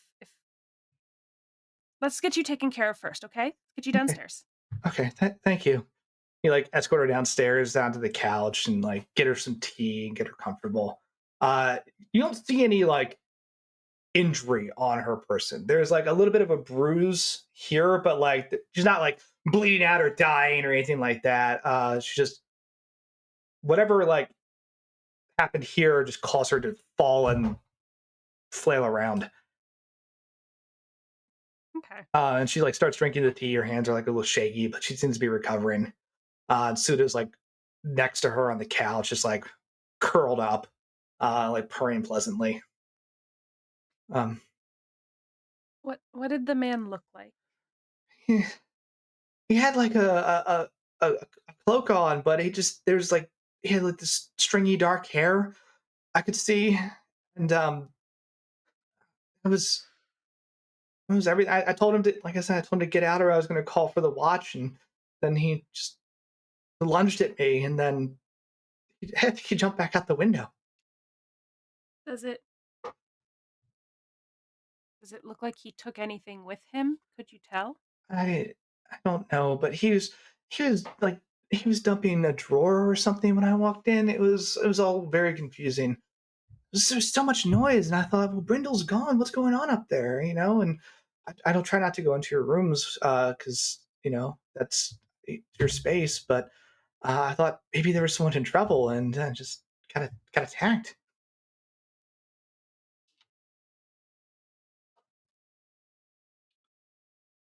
Lavinia's gonna pull out her notepad, and she's gonna find the description that Brindle gave this morning of the Mhm. man, and she's gonna read it back to the woman, just check if some of the other things that Brindle described, if she thinks maybe it's the same He, motherfucker. I didn't see his face, but he had like his hands were really pale, like almost white, or kind of yeah. I mean, maybe.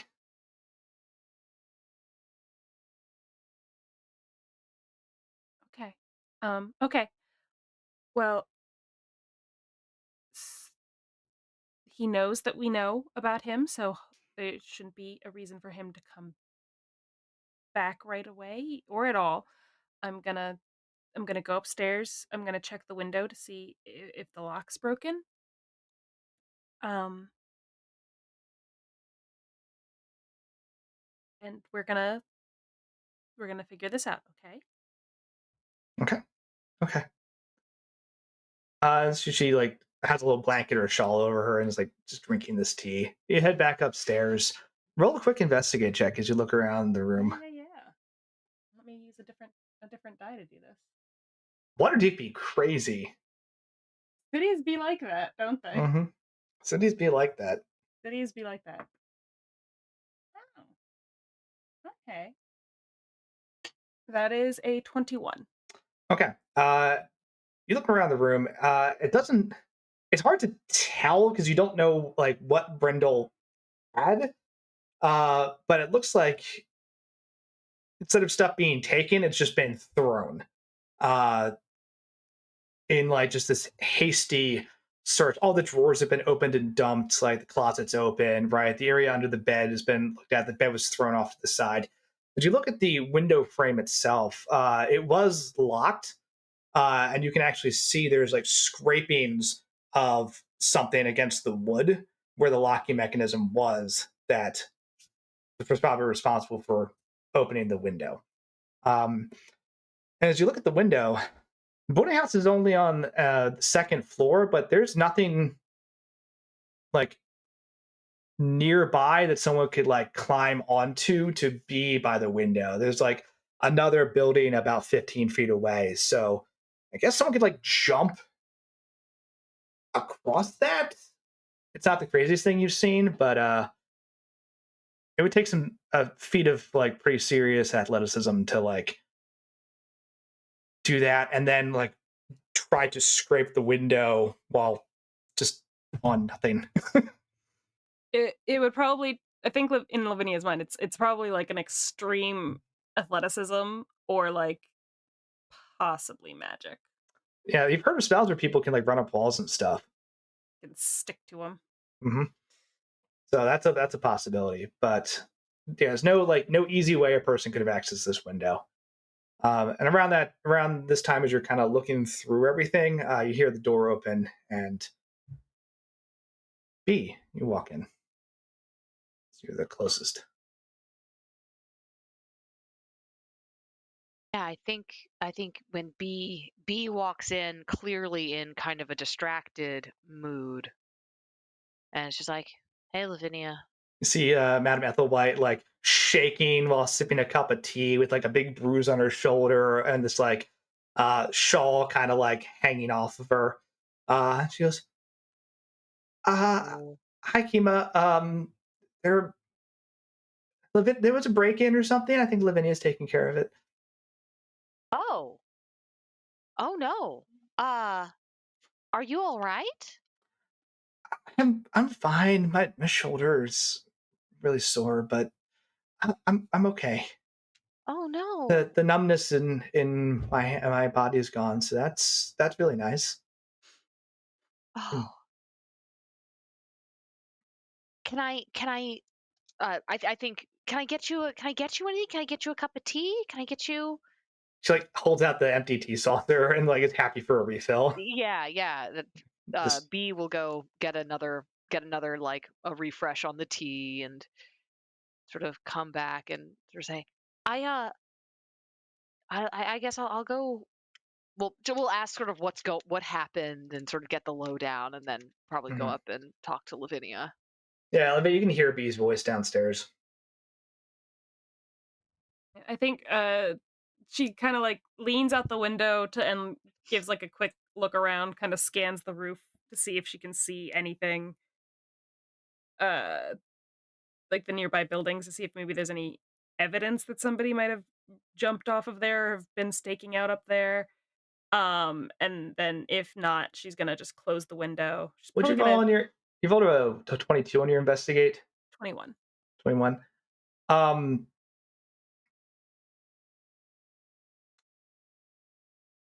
Not close by, but a couple rooftops away, still in like line of sight of the window. There looks like there is a pad or a mat or something that's been set by a chimney.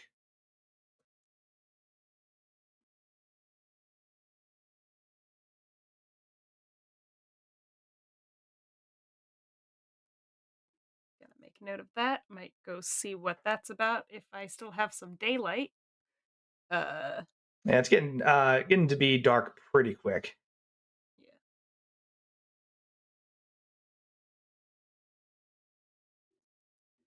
I think for now I'll just close the window. She'll probably suggest that it gets nailed shut for the time being until we can get somebody to fix the lock. Just just to try to make it a little bit harder to get in through the window. But also she knows that if one window's harder, they'll just check the other windows. So Hmm. um and then I think she's gonna go to the top of the stairs and she's gonna say, "Hey B, can you come up and Yeah. check your room real quick to make sure that nothing is gone in there?" And then I'm gonna go check my room, just stick my head in there to see if it was just Brindle's room or if anyone else's room has also been tossed. Yeah, you open your door, everything's just the way you left it.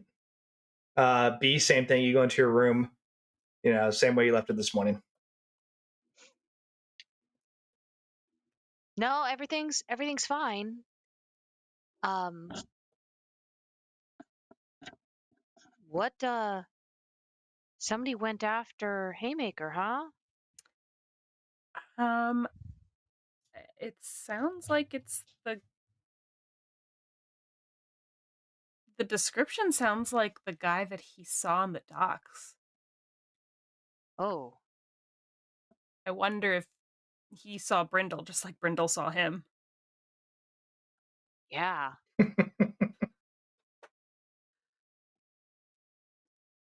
Oh shit. Yeah, I have you ever been in here before? I can't really tell if anything's actually stolen or not. And No, I am very nosy, but I draw a line at going into other people's rooms. Stalking is okay, but going into their rooms is not They good. were in public the whole You know what? time. Fair point. Hey, you got me there. You know? Sometimes your paths cross with people and it's normal. Sometimes you engineer your paths to cross with those people. I know I'm wibbly wobbling time a little bit, but I think Riv and Brindle also start to come back to the house and enter fairly soon after. Because I'm assuming there's like time as people are like trying to figure out what's going on, talking amongst themselves, looking at this stuff, talking to Madame Ethelwhite, trying to keep her calm, feeding Suta, right? And so Riv and Brindle, you come back as well to start to learn about what's happened here. I think Brindle would see just kind of the things that are happening, things that are going on. Obviously, something happened here. You know, Actually, it's like, oh, I'll add one detail. I think for comedic effect, Brindle shows up last, as everyone else has like been like, no, Riv, your room is fine. You know, there was no one broke in there. You're all kind of talking about what happened, and then like the door opens and Brindle comes walking in. Hey guys. Hey, are you everyone, okay? hey, Yeah. Hey, are oh, you okay? what? Yeah. Yeah. Brindle checks himself out. Yeah. Why Yeah. did you need to look at yourself? Wait, why did you need to look at yourself? Did something happen? I don't. It was a surprising question. What happened? Do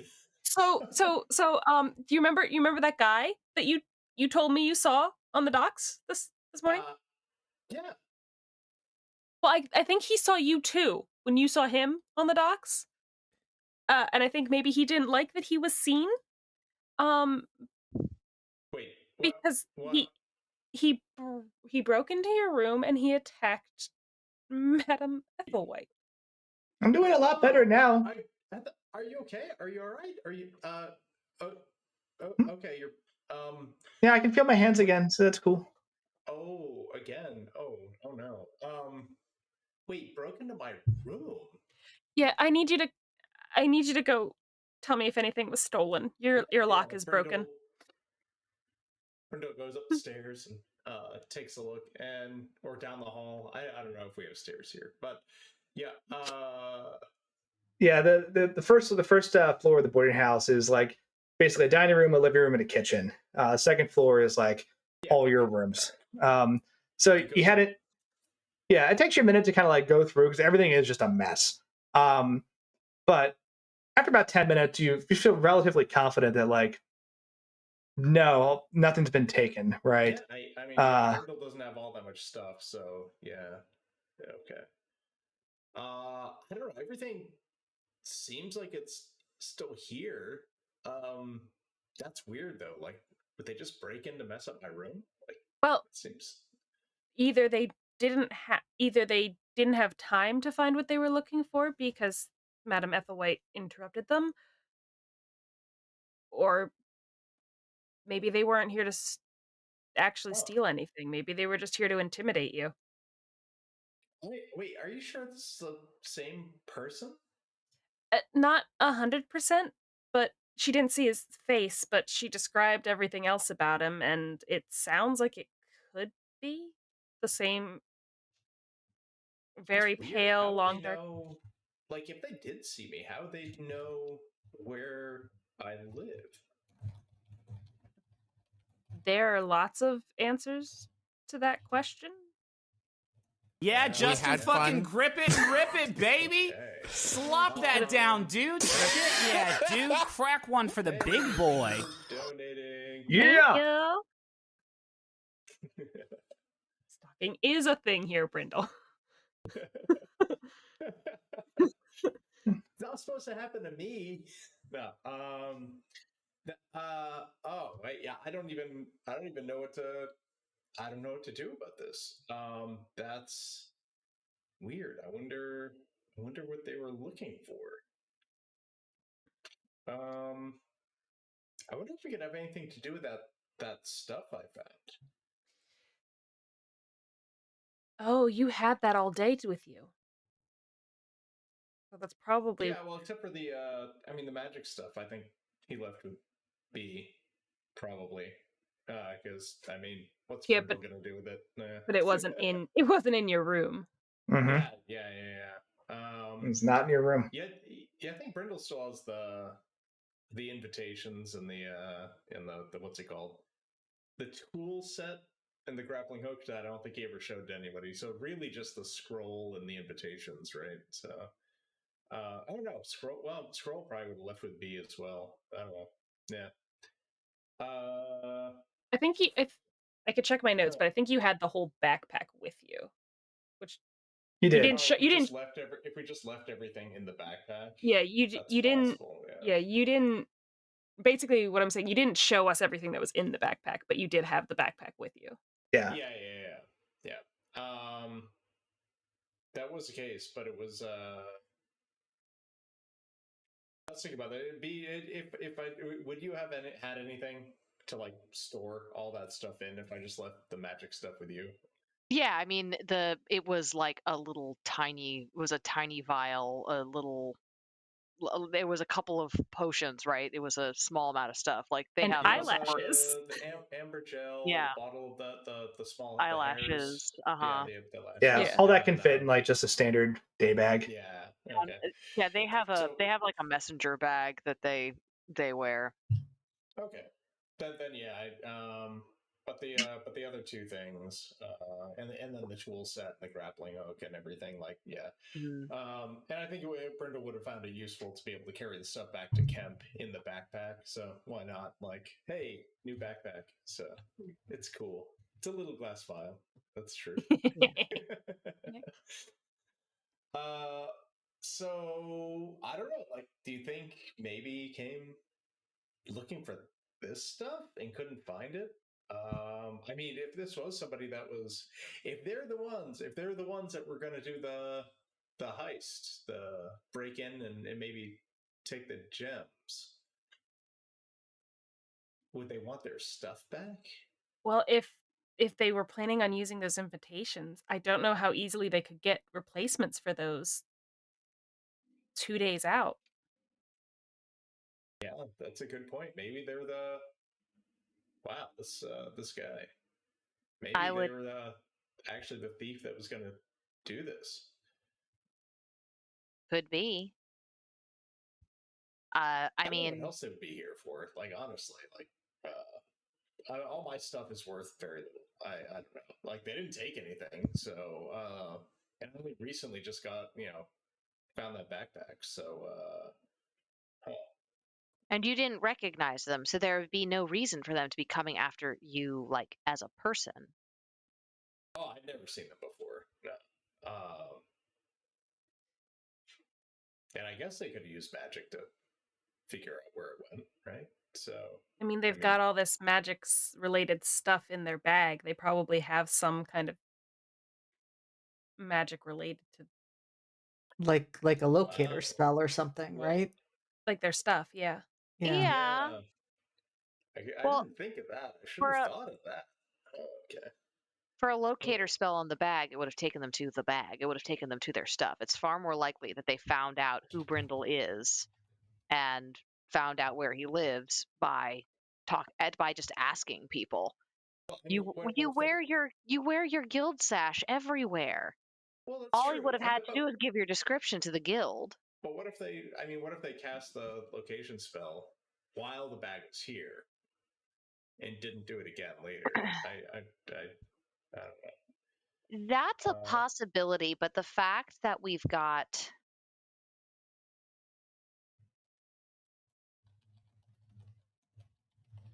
Hey Andy, what do I know about any like locate person spells? Oh. I just sent you a link. Ah, ha, ha, ha, ha. Thank you, Andy. This is, after all, your Appreciate you. jam. This is absolutely my To jam. to summarize, though, a location spell like that will only last for about 10 minutes. So while you could diligently track the thing you were looking for within that 10-minute window, it would require multiple castings to continuously check. So there's a possibility that it was pinged at the house, and then that's where they went later when they thought that was still there. The material components for a locate object spell are not exactly hard to come by, and the fact that they've got the components for an invisibility spell, which is a similar level spell, they're of sort of similar arcane difficulty, indicates that if this person is a, you know, sort of the fact that they didn't cast it more than once indicates to me that they are possibly not a particularly high level caster. What's the component for that spell? A forked twig. Rock on. Just a Just stick. a stick. I mean, Just a dowsing rod. I mean, or if they aren't a magic user and they had to use a scroll for it or something. So, Or if they're not a magic user and had to scroll. I mean, these the That's you can't actually learn. right? You Like, can't know every spell, basically. Like that's just a thing. So it's possible that either the scrolls are of spells that they simply have not learned, or they're spells of too high a level for them to cast on their own. now this is a good point though. Madam Ethelwhite described this person striking them. Striking which, them and making them numb, which makes me think monk of some kind, so personally. yeah, you know magic there. You know there are magic users out there that are very skilled at throwing hands. Some transmutation wizards are terrifying. It's not very common though. Most magic users don't decide to resort to hands-on tactics for things. Well, you have to sometimes with things like chill touch or, you know, Yeah, but So, most of the burning time that's a hands. last resort. You don't want to be there. That's fair enough. so it's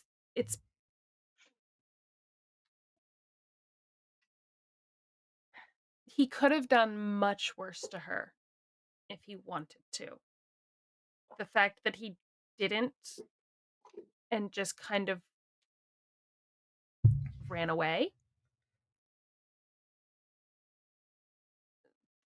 This seems like it's he wants his stuff back, but he doesn't seem desperate quite yet. Yeah, I mean he could not. Maybe they're more worried about being discovered than they are about getting their stuff back. I mean, he could have knocked you out, Brindle. Maybe. But then again, you're not an old boarding house manager, so that might have been tougher. I don't know. I'm just a poor farm But boy. he didn't want to fight you either. That is true. He That paid is your true. rent. I mean, okay, so I mean, in all actuality here, like this was before. That's all before I took his other backpack. Yeah. So But everything was fine and dandy when he just wanted to get out of there and come back for his stuff. So I don't know. Yeah, not sure. But yeah. So Brindle goes back downstairs and he's so apologetic to Madame Ethelwade. It's just, oh, I'm so sorry this happened. I don't know who this man was. I saw him fleeing the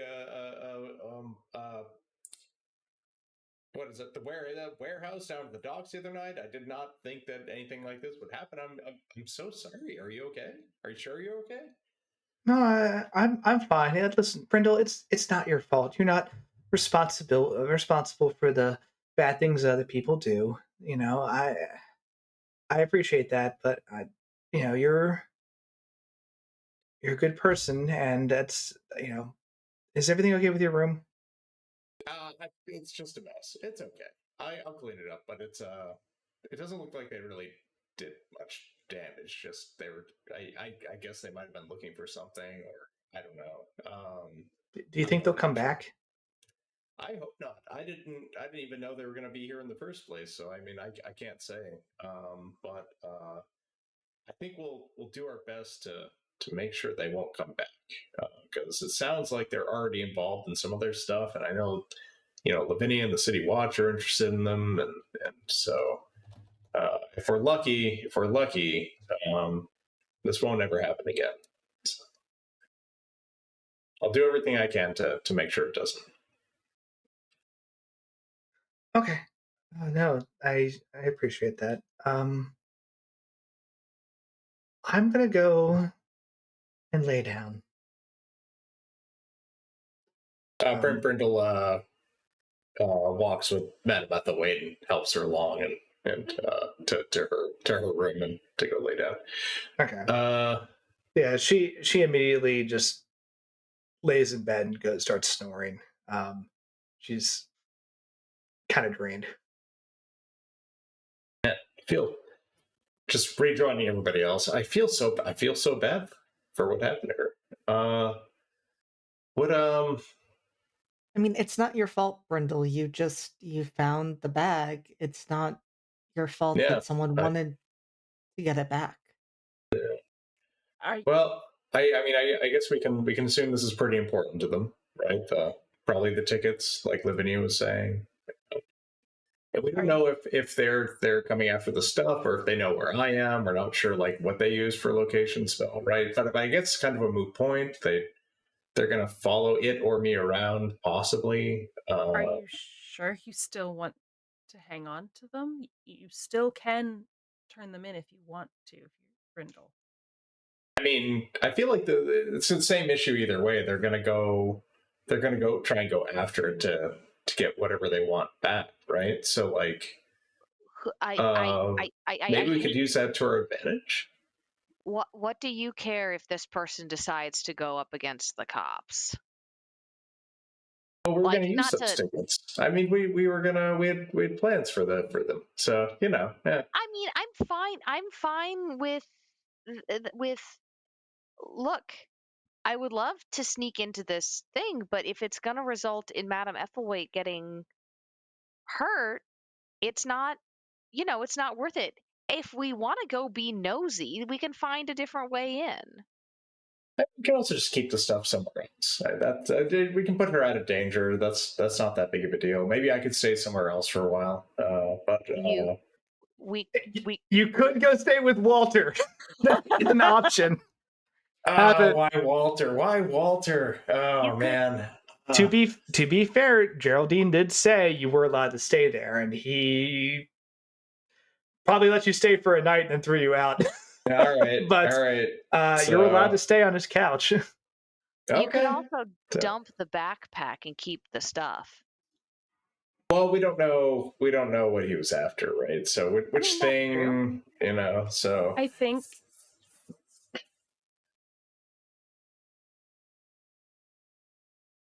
I doubt he will try anything while we are all home, given his reaction to being confronted. And it's a good point. As long as we keep these things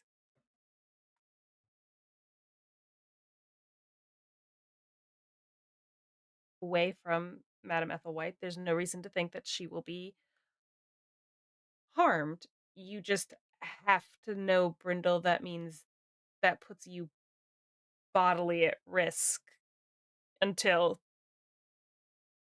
the 20th. Well, I feel like I would feel better being involved with what's going on with this person than just handing everything over to the city watch. I don't know.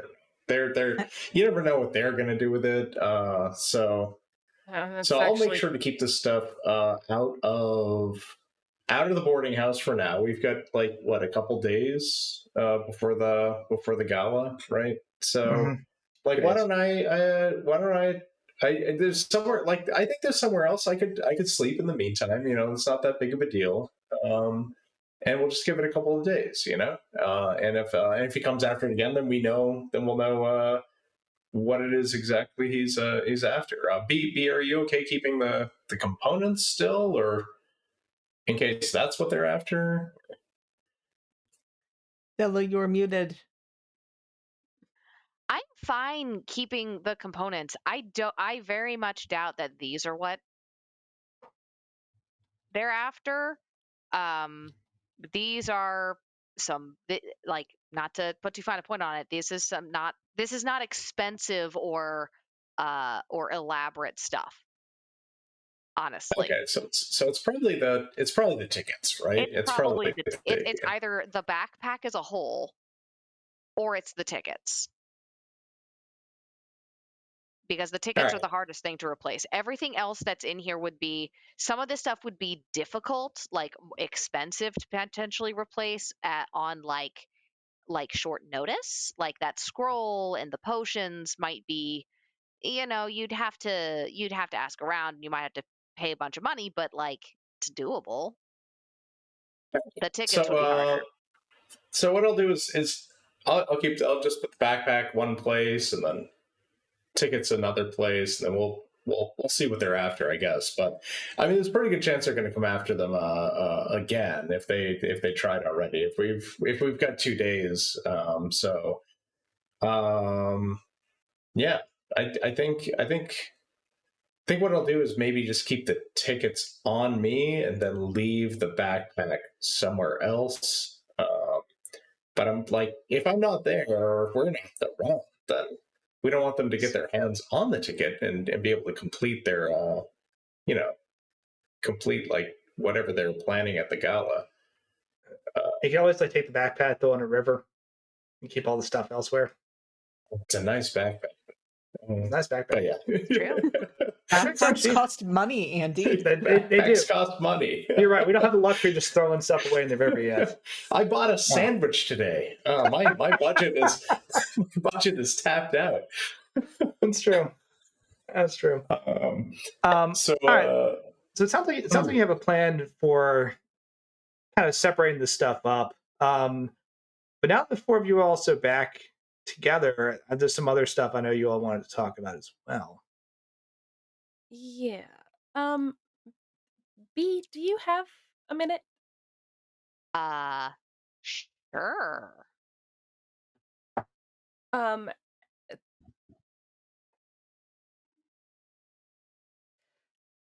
are you familiar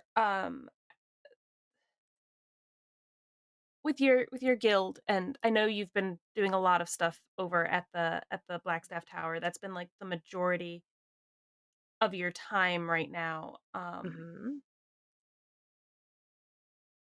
Are you familiar with an engineer named Willis Sailstrom? From Willis? Yes. Yeah. Yeah, he is CW's friend.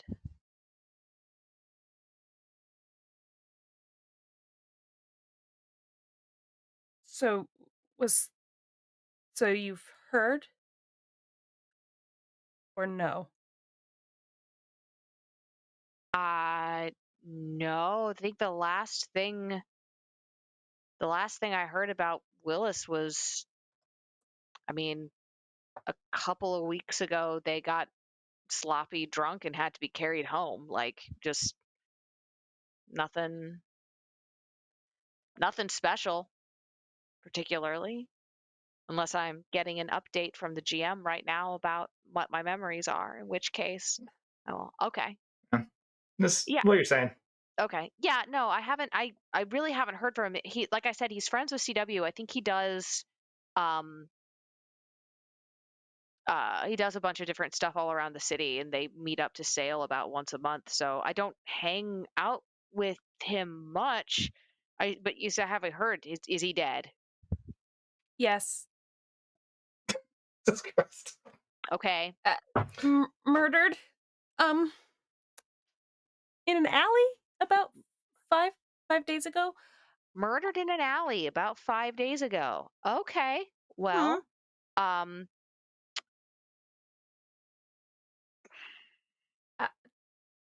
other reason why I bring it up is that there was evidence that there was dirt from the City of the Dead on him. like on him? Or like on his shoes? Or like sprinkled on him like some kind of fucked up serial killer calling card? Like, what are we talking about here? On the shoes and on his boots, and I think a little bit on his pants. He And the only reason why that's weird to me is, and she kind of like stops. She looks at, like, I assume we're like in like the kitchen, and she like looks over if at Riv and Brindle, or if they're still here. Riv, I feel like, has been looking anywhere but at this conversation. They are trying to pretend they are not in the room while this is happening. Brindle, on the other hand, made some tea previously, and it's just like drinking it and just like staring and watching like this intently. Like, what? Also, since you're all sitting around talking, do me a favor, everyone that's not Riv, throw me a DC 10 perception check.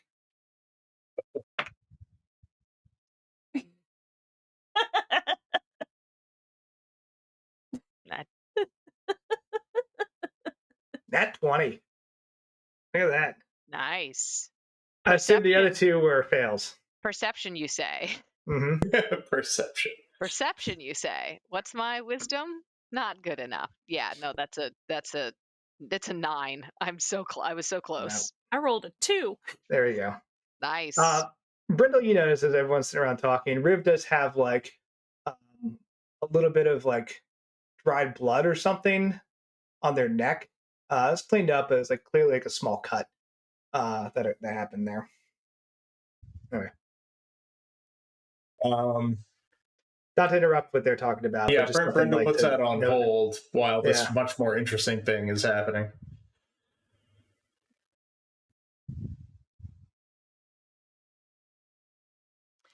Okay, so the reason why it's a concern is that normally, the City of the Dead is open to the public during the daytime, closed at night, as you know, because that's part of what you're doing.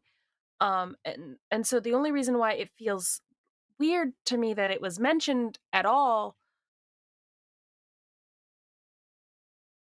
is that the information was originally redacted.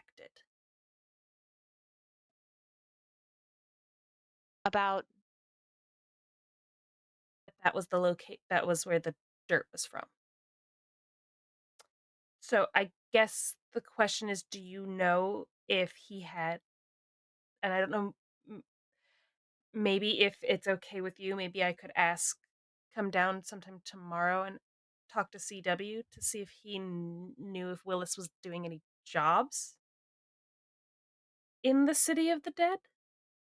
yeah, I think we can absolutely do that. And yeah, I can also ask around at the guild. We don't all that often go into the City of the Dead. Like, I mean, during the day, sometimes we'll go in there to like do maintenance on things if maintenance is necessary. Some of the older structures sometimes need someone to keep an eye on them, but it's not so it's not impossible You that he also was know in there. you know that like nighttime maintenance only happens in the event of like critical infrastructure failure. Yeah, As far as you're aware, it's happened once, and that was just because of other effects damaging the area. Um, it's basic not common.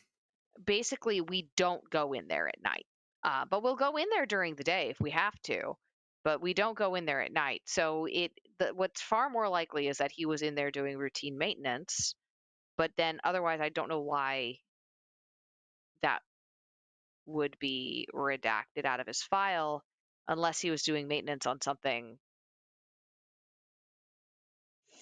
off books.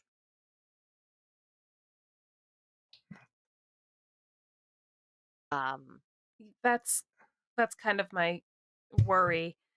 Um, not just in the fact that it's part of his cold case, but also if there's Cold something. case? He was murdered 5 days ago and it's a cold case? Those are the only things they have me working on right now, B, and that's why I'm a little bit concerned. More than a little bit concerned, honestly. I went and I spoke to an old colleague of mine about it today, and it's not right, but it was closed by. I can't explain all of this to you, to all of you. And she kind of like pointedly looks over at where Brindle is just like hanging out. Uh, It's not a cold case to me, B. No, I obviously you're here doing that. Um, I am registering my profound disappointment with the law enforcement professionals of the city. I'm going to do that. I'm going to say that. And then it will be said. The end. So yes, tomorrow we can absolutely go talk to the guild. We can talk to CW if you don't, because it's a cold case. I don't really know what that means. If that means you telling anyone that it's a cold case is immediately going to get you bad information. I feel like everybody there is going to immediately just tell you why they hate the cops.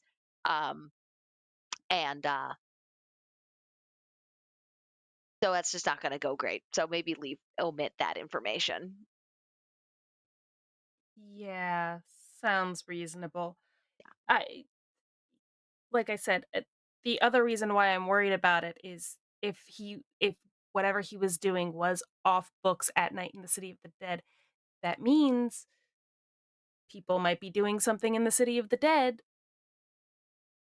that, you might need to be careful of. This that was very cute.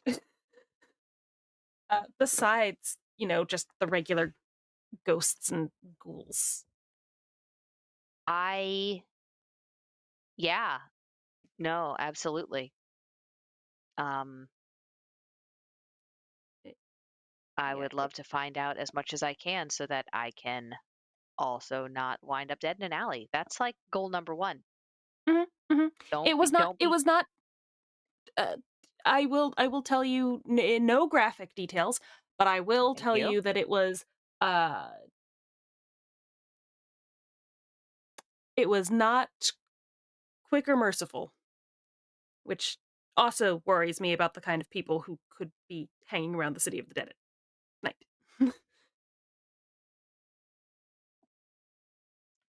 So, All right. is there any I don't I know it's kind of was difficult for Volo to get permission to go into the city of dead at night, but could you maybe see if there's any way he can finagle like security to go with you?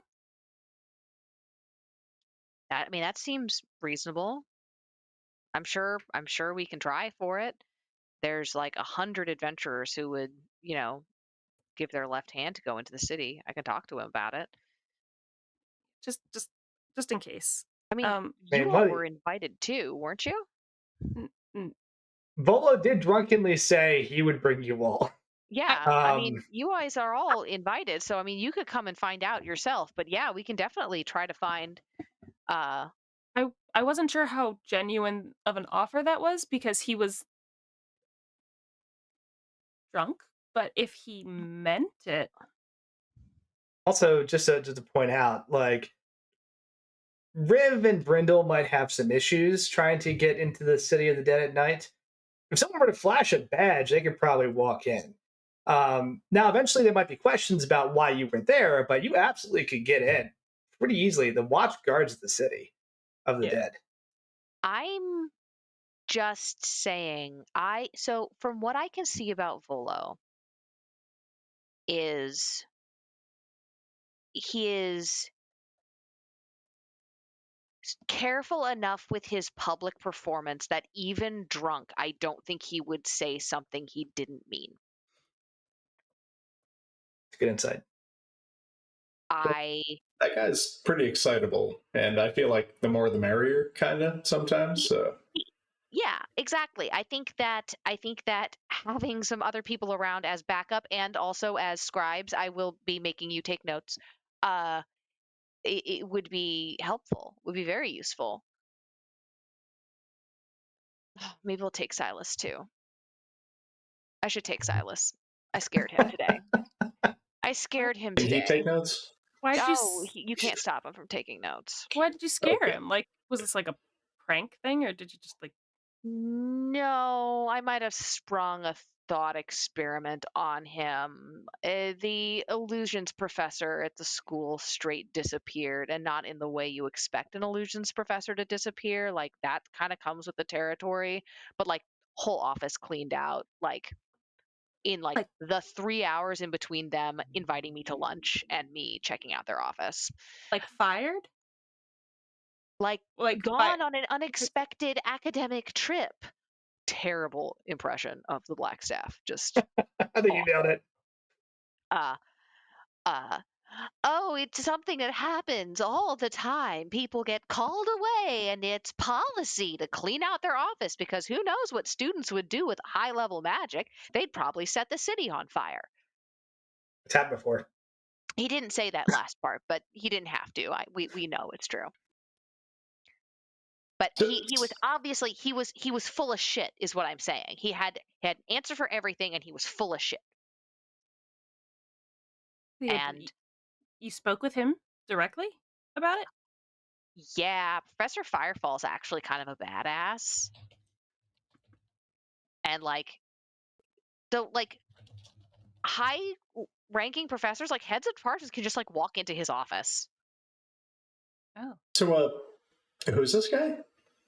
Oh, he's the head of the black staff. He's the head of the Black Staff Academy. He's like the most powerful archmage in the city, except for maybe Lady Silverhand, who has a bodyguard who I think might be related to you. Oh. Commander Hale? Yeah. That would be my father. Yes. Did you meet my father? Didn't meet. Harangued. Yes. Okay. Tried to get gossip. Didn't very well. Yeah, was he wearing, was he in uniform? A fancy purple cloak. Yeah, he won't say anything. Yeah. He did tell me that it was Lady Silverhand in there. That was all he told me. And then he did a kind of like Wait. My dad was with Lady Silverhand? yeah. She was bossing him around. Like bodyguard style. Huh.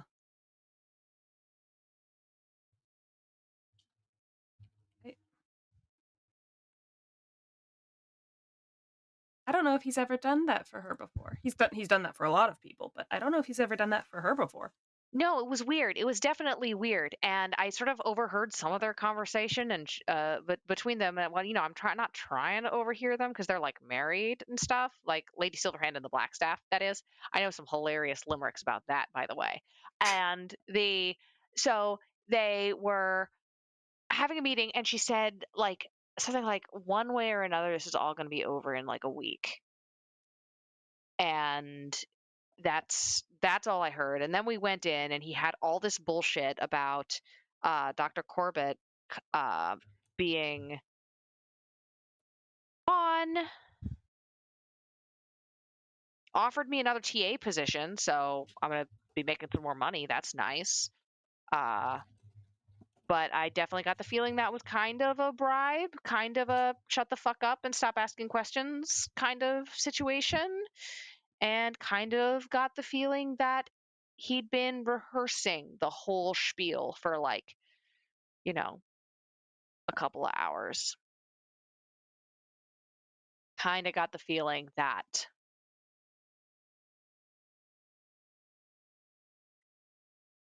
I don't know if he wanted them gone or if he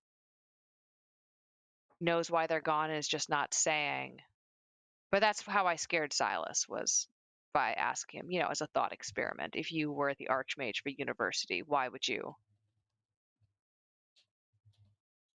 make an illusions professor go away? I mean, how well do you know this illusions professor? Not particularly. It's not impossible that they actually were called away. That's the thing. No part of his story doesn't make sense. It's just,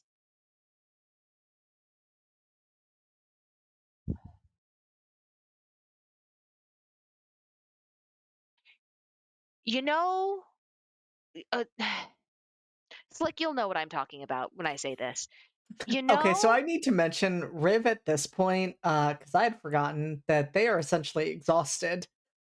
They have likely just fallen asleep on the counter in their attempt to not be listening and have missed at least the past like 10 minutes of conversation. that's Oh, absolutely fair. I think B says that. It's like you'll know what I mean by the.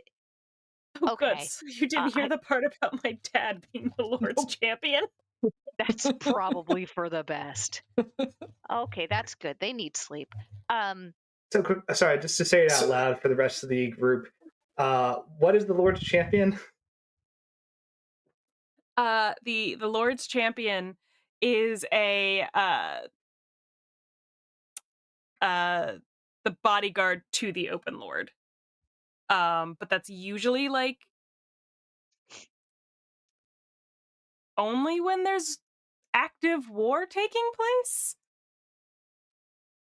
So little weird. interesting. Little weird. So anyway, you know how there's some actors like where they become their role like completely and like they're just they just do it. They're just like completely embrace it. Like really really good actors like the line between the person that they are and the role they're performing is just like gone. And then there's people who aren't very good at acting or like maybe they are good at acting but you can like kind of tell they're still acting. Like they're kind of like they're like putting on a face and you can kind of like see the effort they're putting in to make that face happen. He was doing that second one. He was doing that second one. You could see it. So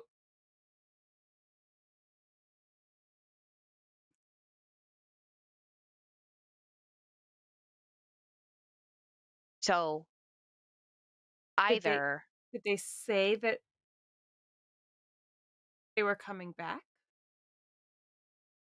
in a in about 2 weeks, about a fortnight after the end of Fleet's Wake, I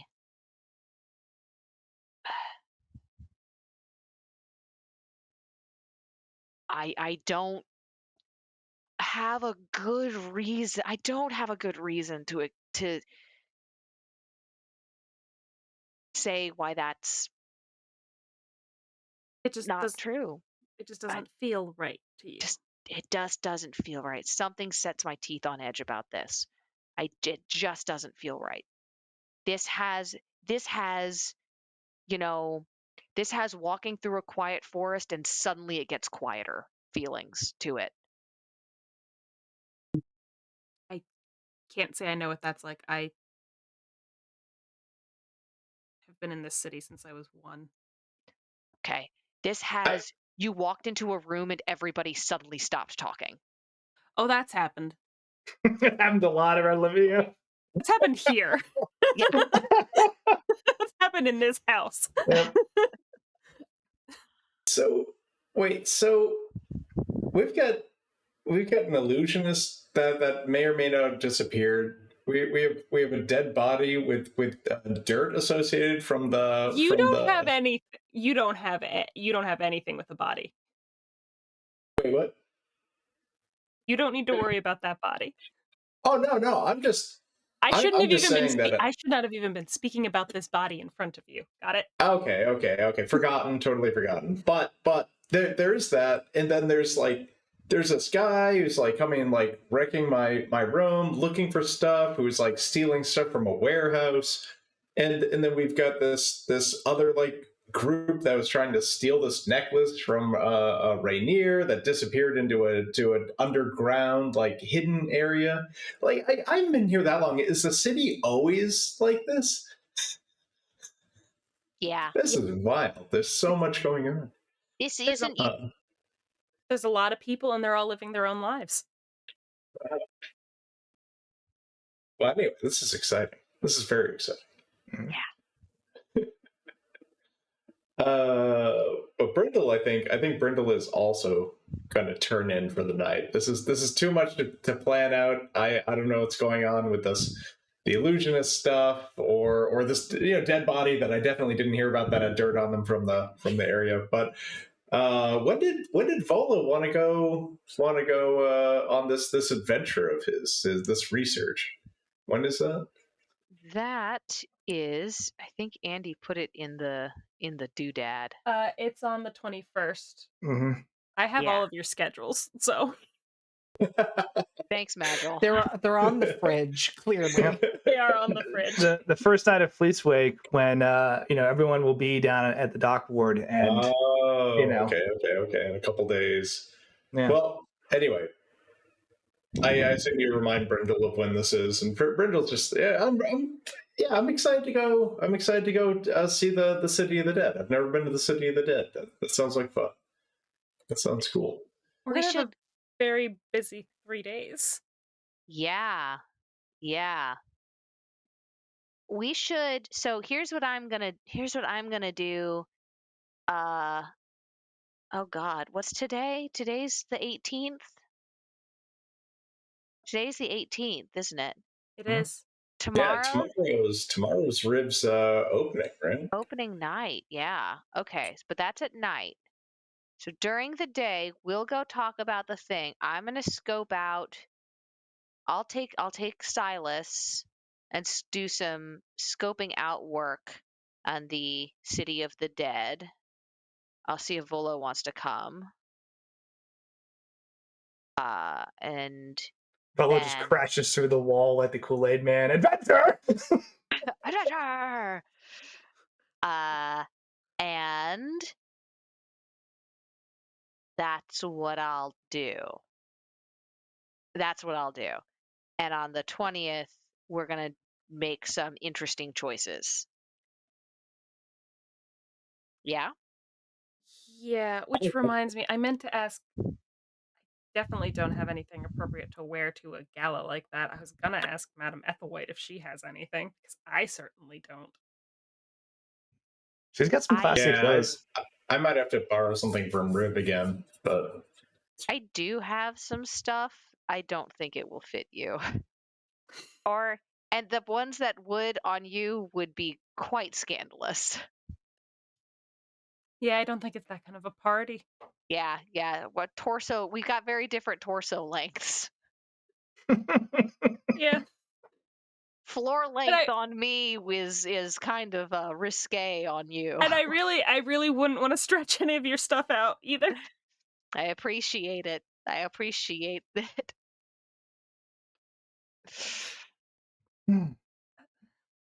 Well, it sounds like people are turning in for the night. Andy, quick question. Mhm.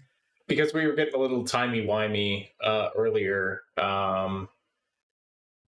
I think Brindle, while he was up at the guild, would have tried to search out Cassidy. Okay.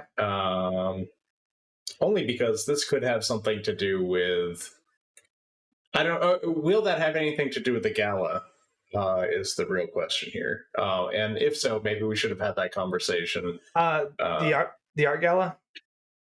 That you're talking about? Yeah.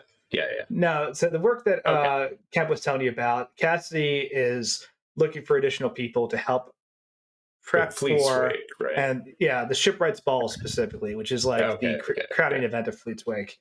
So what happens in the city is every Fleet's Wake, a captain, an influential captain, is basically selected like as the host.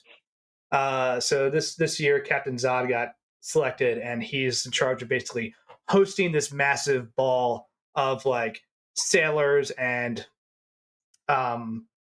merchants, right?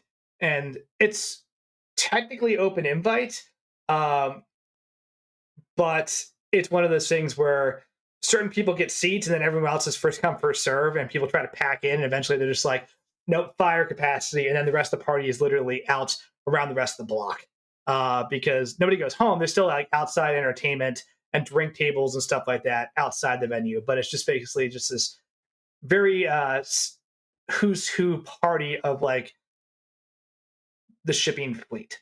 And basically tallied in like how many people end up swinging from chandeliers is like the metric for a good night as things get kind of rowdy. So it's not a noble party. It's a swashbuckler party. All right. Okay, then we can put a pin in that one because then that means we'll say that Brindle didn't necessarily need to go and search out Cassidy like right then. Yeah. But we were bringing up what we would be wearing to the gala, and I wasn't sure if the meeting with Cassidy could turn into a catering thing that turned into a gala thing where Brindle ended up dressing up as a catering person. So I wanted. It was just Gotcha. that was just the thought that I had earlier. I was like, I want to make sure these were two different things that were going to be happening. Okay. Yeah. Cool. The history museum is a whole separate place. They're not. Cassidy doesn't have any influence over that. Cool. Okay, we'll do that one later though. Neat. So yeah, turning in for the night. I think Brindle will stay at the house this evening, figuring that the perpetrator probably will not try and come back so soon. But I think he will set up something maybe on the window to alert him if somebody tries to sneak in. So. Nail it shut. That's what Lavinia recommends. Bear trap on the windowsill. That'll get him. It will work. The element of surprise will be unrivaled. Yeah, no one would expect that shit. Okay.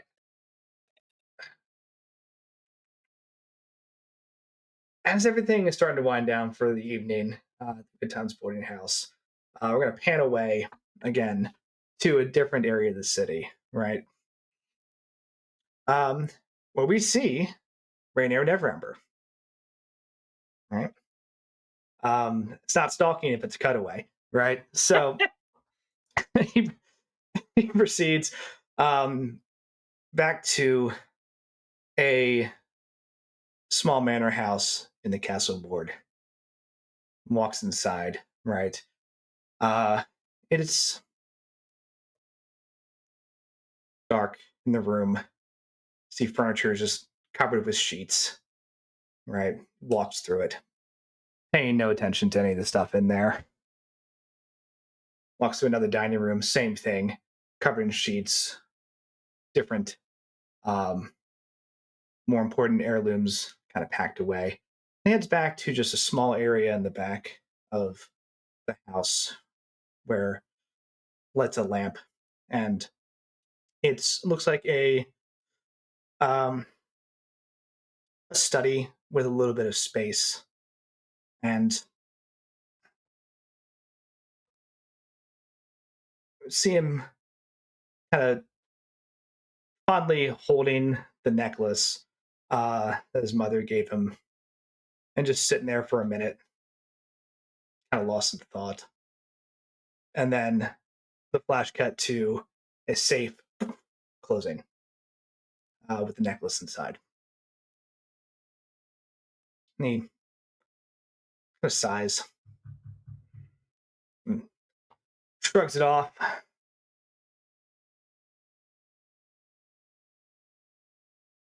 He sits down and reads for a little while. The light starts to dim, and he closes the book for the evening. Goes to turn in for the night. See, walked into the bedroom. There's a flurry of motion. We see a dark-haired, pale-skinned individual who has grabbed a dagger literally inches from his face that Rainier and Neverember simply produced at an alarming speed. And the two of them look at each other for a second. And Rainier relaxes and says, Jesus Christ, Delacar, why are you here? Delacar says, don't worry, I won't be staying long. Sorry for the surprise, but your reflexes still top notch. He's like, and Rainier says, You have 5 seconds to explain what you want, and then you're going to get out of my house. He says, oh, it's simple. I just need to borrow a few supplies. I'm running an errand. Air just sighs. We'll cut there.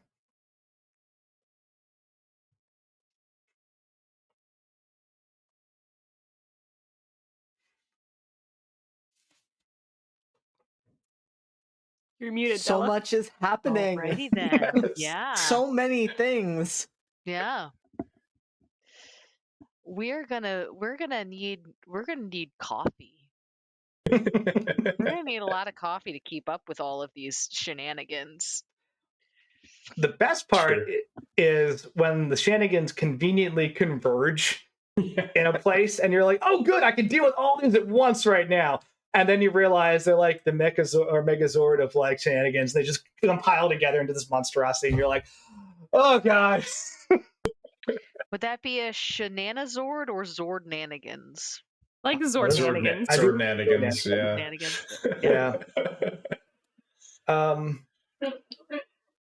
But yeah. Anyway, lovely night.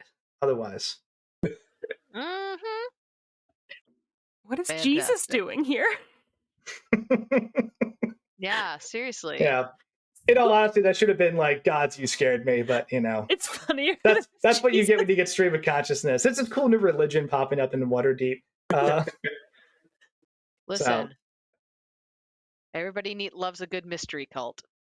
That's true. So, but yeah, what's everyone's take on everything so far? What do you think's going on? Just curious. I know it's a lot of pieces and they don't quite make sense yet. Oh man, your actual thoughts as to what is probably going to be happening. So I'm just curious. let's see here. I think Blackstaff and the Open Lord are planning on a coup, something that's going to wipe out a large portion of the city. I think Neverember is in hiding and is planning doing like a counter thing. That's why this guy is there as his agent to help counter what's going on with the Blackstaff. And I don't know what's happening with the Plague Mask guy. Not tracking that one so much, but yeah. Anyway, I think there are demons trying to crawl their way up into the city. oh right, that yeah. Which I think I suspect that is more to do with what Silverhand and the Blackstaff have to do. Yeah, that'll be the mechanism for a could- lot of people dying and them taking over. Yeah, absolutely. There we go. Yeah, The demons. I think the demons are a problem. I think maybe the demons are coming out and possibly, hiding out in the City of the Dead, which makes me big nervous. Ooh. All right. You know. Yeah, that sounds right to me. I think that little clockwork man is just capitalism. But I haven't forgotten about him. I haven't forgotten the clockwork man building that man making that other man build a bunch of robots that he needs by fleet speak, and it doesn't matter if they're fucked up and they're gonna like go rogue and kill people because once they've sold them, they've made their money. I have not forgotten him. Did I miss that session? I have not forgotten him. It was in one of the intros. Oh. Yeah. Oh yeah. Yeah, there's been a lot that we've been seeing behind the scenes. Damn. I think everyone is playing chess and we have just gotten stuck in the middle of the chessboard. Correct. Which is essentially what Rib thinks. Oh yeah. If Brindle is anything, he's a pawn making random moves. That's for sure. So yeah. You want to upgrade? Just... I will say, Lavinia had no like real interest in going and seeing her father recently, in anytime soon. But like, now she might have to go see her dad and be like, "Hey, bud, what the fuck's going on?" hey bud, why are you suddenly enacting a wartime position in this here time of peace? Yeah, Yeah. that's Papa? alarming. Papa. Yeah, who are we at fucking war with?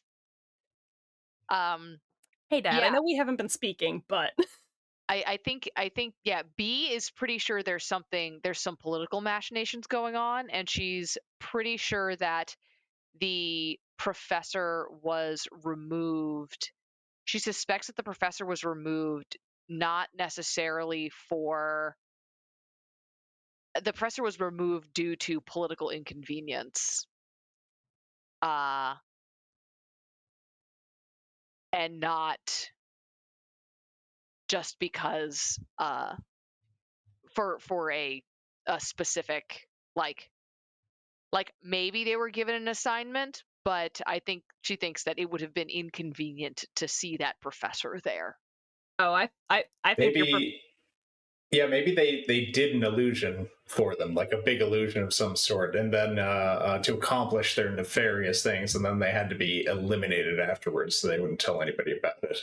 Yeah, that would, you know, see, I if you think kill all the contractors, no one will know about your secret entrance. true. It's why you do not take contracts from people with names like blank the villainous. Hmm. Have you heard about that woman who's building the illegal tunnel system under her house? Yes. I'm sorry, what? Well, I mean, have you heard about what the wacky shit in New York?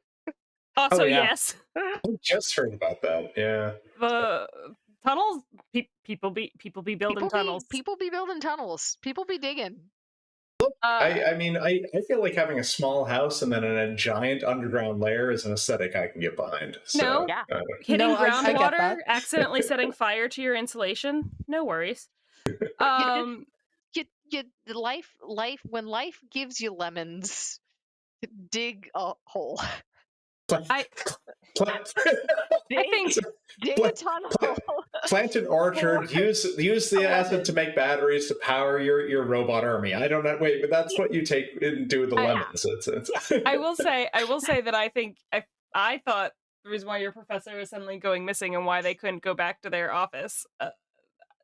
My thought about that is they're doing some criminal shit and they've been caught. Because if there's one thing I know, it's that sometimes you can make better money in the private sector. I That's think true. if that were true, I don't think the Academy would have any problem discrediting them. I get the feeling that if that were true, I don't know. Universities have covered up a lot of they've stuff. covered up a lot of shady shit, and this university, I'm sure, is no different. But like, I get the feeling that if they were like caught, they would discredit them. I think that unless They were the timing is so suspicious. Anyway, It's I so think sus. It's so fucking sus. sus. It's very sus. Especially because there was that hugely aggro security guard right there too. Oh yeah, I forgot Remember about that? that piece. Yep. Mm-hmm. Yep. Who was like being real aggro to Good a old, 2.5 foot tall woman. good old Carson. Carson, yeah, fuck you, Carson. Yeah. If you want, for funsies, I'll put it in the general chat. Here's a snippet of one of the articles for fun. But anyway, Oh, yeah. So, all right, let's do some outro. I like your theories, though. Some of you are actually on the money. I'm not gonna say who though. Uh-oh. Uh-oh. Oh no. Yikes. Yeah. That's all good. So, and then everyone else is dealing with nefarious nonsense, and Riv is working on his third relationship. You know what? I mean, you need to stop giving me romanceable NPCs, Andy. You stop giving me romanceable NPCs, and I'll stop romancing them. That isn't true. If you could describe to me, you gave me one romanceable NPC and then disappeared them immediately. I guess I could romance Volo. Volo does like adventures of any type. You know what? That's how we get Volo to move into the morning. Yep. Exactly. B just starts dating. No, Volu. I mean, your research partner, you really dislike them. Sometimes that turns into you just have strong feelings. It turns out you guys gotta, Silas? get into that Silas? Silas. Yeah, It's a slow burn. That's what it No. is. you gotta work it out. Enemies to Yeah. lovers. It's Yeah. fine. It's a late night. It's a late night study session. Your hands both touch, reaching for the coffee. The music That would starts. freak him out. He doesn't drink coffee, remember? Yeah. We That's true. established That's that. true. He doesn't. You He doesn't ruined drink this, Andy. coffee. It can't even happen, and it's your fault. It's the No, decaf. he doesn't have. He doesn't drink coffee. He doesn't drink stimulants. He doesn't drink alcohol, and he would immediately use hand sanitizer. Yeah. And So that he's would probably kill the the mood. exact. He's probably the exact opposite of your Dwarven lover, right? So Yeah. I'm just saying. I'm just saying. Leave that maybe you end up asexually having. coded elf alone. Yeah, I have. No. No. There's something I did forget to do, or didn't give the opportunity for, and that was for Riv to make a knowledge history check when you were, making sure your friend got home safely. That's a nat 20. Okay, cool. Hey, that's a good roll for that. I need to pull up a thing to make sure I give you all the correct information. Because I was going to give you a piece of it, but I'll give you more on a net 20. Alrighty.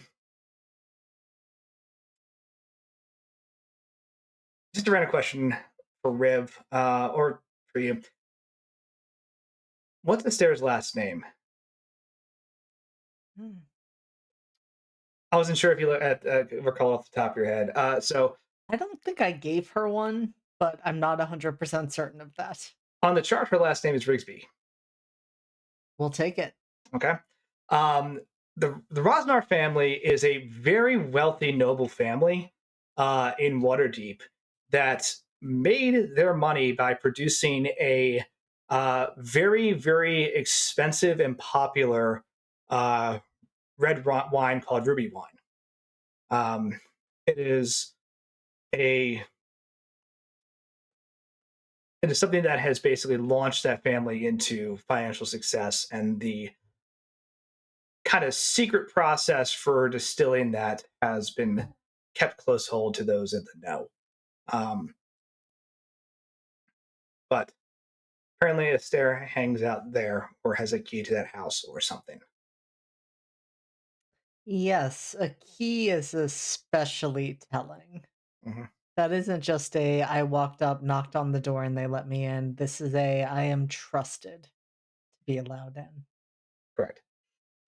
But that is something that Rivet had a chance to look at, think about, and kind of know that about the city. It's the equivalent of going to the bar and asking for I don't know, what is it, Johnny Walker Blue Label? It's iconically expensive. It may not be good, but that's what fancy people drink, kind of thing. But in this case, it actually is good. So I'm not hating on Blue Label. It's just I think it's more expensive than it is good.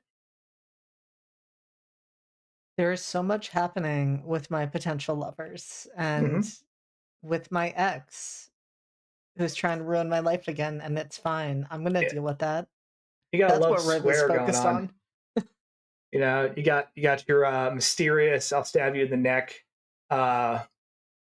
lady or person. You got your oh my good lord, you got a whole mess. I'm just looking at the chart of people connected to Riv. Yep. I've got a collection, and I'm trying to romance half of them, and the other half I've romanced at least one. Riv has expensive tastes. I mean, you're definitely looking in the direction of nobles now. I don't need to worry about a war. I just have to focus on romance. It's still a dating sim. That will get you surprisingly far in the plot too. Yeah. We just gotta get to this heist. Yeah, eventually I've got to get to gonna... opening night. I have to survive opening night. Well, that's about to happen. Yeah. You gotta survive opening night so that you can come with us to this heist. Yeah. So No, we can go to the can- city of the dead. So we can go to Yeah. the city of the dead. So we can Yeah. justify Remember, using all these leverage chips. Do you remember when Andy was like, "Oh yeah, you'll meet Carlisle"? Well, I guess we'll do it like almost immediately, like at the show. Yeah.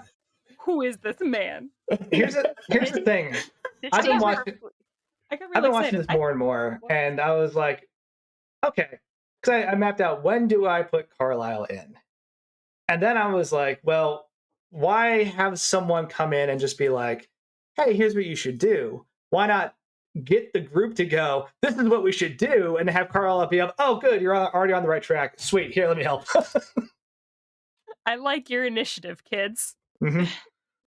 Oh, good, You yeah, you're wanted already to like, commit crimes. You're yeah, you got halfway grappling there. hooks and yeah, you got walks grappling in, hooks spins and the robbery chair shit around, already. Let's on it go. backwards. Stalking Nice grappling people, hook. following them around the city. Like, we're showing all the stops.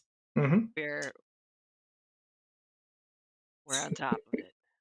No, you guys are all doing pretty solid, actually.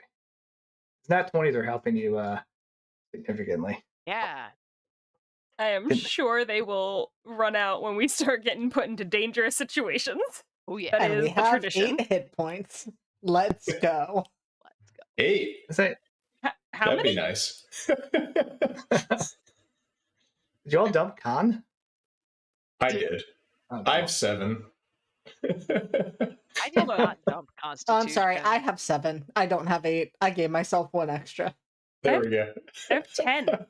What are all you doing? What are all of you doing? Dumping Lavinia- con as our stat. That is what we're doing. Being rogues, I don't know. think I Stabby, have- stabby, run away. Wizard, I think, has higher XP, has higher HP than you. So I That's think, funny. I think B, you've got like 6 or 7. Let me see what B's. What is It sounds like Lavinia is your tank with all that rage. Yeah. Let me see Listen, what Love is that our my- tank has 10 hit points. Listen, at first level. You know, I oh was- no, I have 7 hit points. I have 7. I hit was points. raised. Let's I was go. literally raised Go. by a military veteran raised in the guard. I basically have been in this shit for my whole life. I will I- smack someone around. I appreciate all the backstory you wrote about that, because that made it very easy to be like, I know who's going to become the Lord Champion. That's too easy. Look Like, at all the backstory. just reach over there and like, give me that old man. Like, that's perfect. Perfect. So that's just a thank you for putting the work in. But let's do some outros, I guess, and then raid somebody. Oh, right. Um, We are streaming right now. We do be aren't streaming. We're not just fucking around. I don't I think mean- we can took a do break, both. guys. We didn't take We a did break. not. No. We did Yeah. not. I thought about it a couple times, and I was like, I'm just gonna let this roll. And we finished a little early, which is nice, because the next scene I wanted to do was Riv's meeting, and I didn't want to do that with like 10 minutes left, because that felt like it would just be like cutting That's that fair. scene short. We're I don't think we are early. 11 is what we're supposed to be shooting for. Yeah, we stopped at 10. We stopped at 10 like 47. This is extra content. This is like, That is true. Oh, that's You know, what we're doing right now. this is staying after class for an additional educational lecture. Like, the class has ended. Mhm. Nah. All right, let's do some outros. Let me get a D4. That seems fun. Okie dokie. Julia. Hello, I am Julia. I'm Hexbot on all social media platforms. Today I've been Lavinia Hale. I will not be back on Sunday for Academy H because Academy H is on break while a big old mass of RGMs are at MagFest, which is very exciting. But you should go listen to the most recent episode because it's full of, tense sister arguments, really deep revelations from Danny, emotional, heartfelt reunions, and you can hear me hyperventilate halfway through the episode because Will just left that in there. I'm so glad he did it. I had to play it aloud because it was so beautiful. Just, so there's a good joke. There's a good joke in there. And then every other Tuesday, I'm Kelly Violet here for Class Reunion. And that's all I've got going on. Thank you. Della. Hi, I'm Della. You can find me here every Thursday. I am either being B, who I have just been, or I am being a haunted house just chock full of ghosts in Redacted. I am just a little old Appalachian lady and also you know, a murdered college student and also a psychology professor from the 1910s and also the worst. So that's Redacted. That's what that's about. And then I'll be back not this Sunday because again, Academy H is off. I'll be back again for Ward H at some point. I think 27th at the 3 o'clock. 27th at 3 o'clock. I'll be back for Ward H playing a fish lady, trying to do a murder to a guy who deserves it. And then I will be back for the next Academy H session playing guest starring as the pale flowers that blossom on battlefields, also known as Emissary. Heck yeah. JD. I love it when I don't go first because everybody else plugs the things that I would otherwise need to plug, so I can just piggyback on that. Hi, I'm JD. I'm playing Riv. Riv is probably my most normal and well-adjusted character that I've ever played. I think that's true. I see everyone thinking, but I think that's legitimately true. I'm worried about that. Currently, you can find me in Class Reunion, where I play Hunter, our agender ranger. They cry a lot all the time. You can also find me in Academy H, where I play Casimir Bright, who is coping really effectively with so many things. He's not fine and he knows it and he accepts it. So, you know what? We're winning. Um, Other than that, two special things you can currently see me in. I also run Redacted, just going to throw that out there. But you can find me on the 28th, a Sunday, and I will be over with Sword and Key playing Deathmatch Island. It is a wild game. We all have 4 characters because we may die falling into a volcano in the first 30 minutes. But I will be starting playing a professional wrestler named Bonesaw. I only know a few of my catchphrases, and that is it. It is going to be an experience because we don't have our memories. We are just on this island, going through it, making alliances. Am I a face? Am I a heel? Who knows? Was I both? Maybe I'll discover it as I start to get my memories back if I don't fall into a volcano first. So that's going to go for 4 weeks with these series of characters. And I'm also rounding out a short series on Lost Caravan, Cottages and Cerberus, where I play a walking apocalypse made of fire who is just trying to cope with the fact that he's been exiled from his village by his family and is trying to make some new friends and fight or befriend some monsters. It's a good time. Yeah. And I think that's all I have right now, but I have a bunch of things on the horizon. And fun fact about that, we're actually going to raid Lost Caravan after this because they're currently streaming. All right, Bedlam. And how much Hey. do you sleep? I'm just saying, I'm totally Normal. hooked by this amnesiac wrestler named Bonesaw. I'm there for this. And also, yeah, Riv is certainly more stable than Soren. I can attest to that. So so I am Bedlam. I have been Brindle Fallow, and actually he was more farmer today than not. So just going around doing farm guild business in the town today. Totally no shenanigans whatsoever. He's a straight shooter as always, and.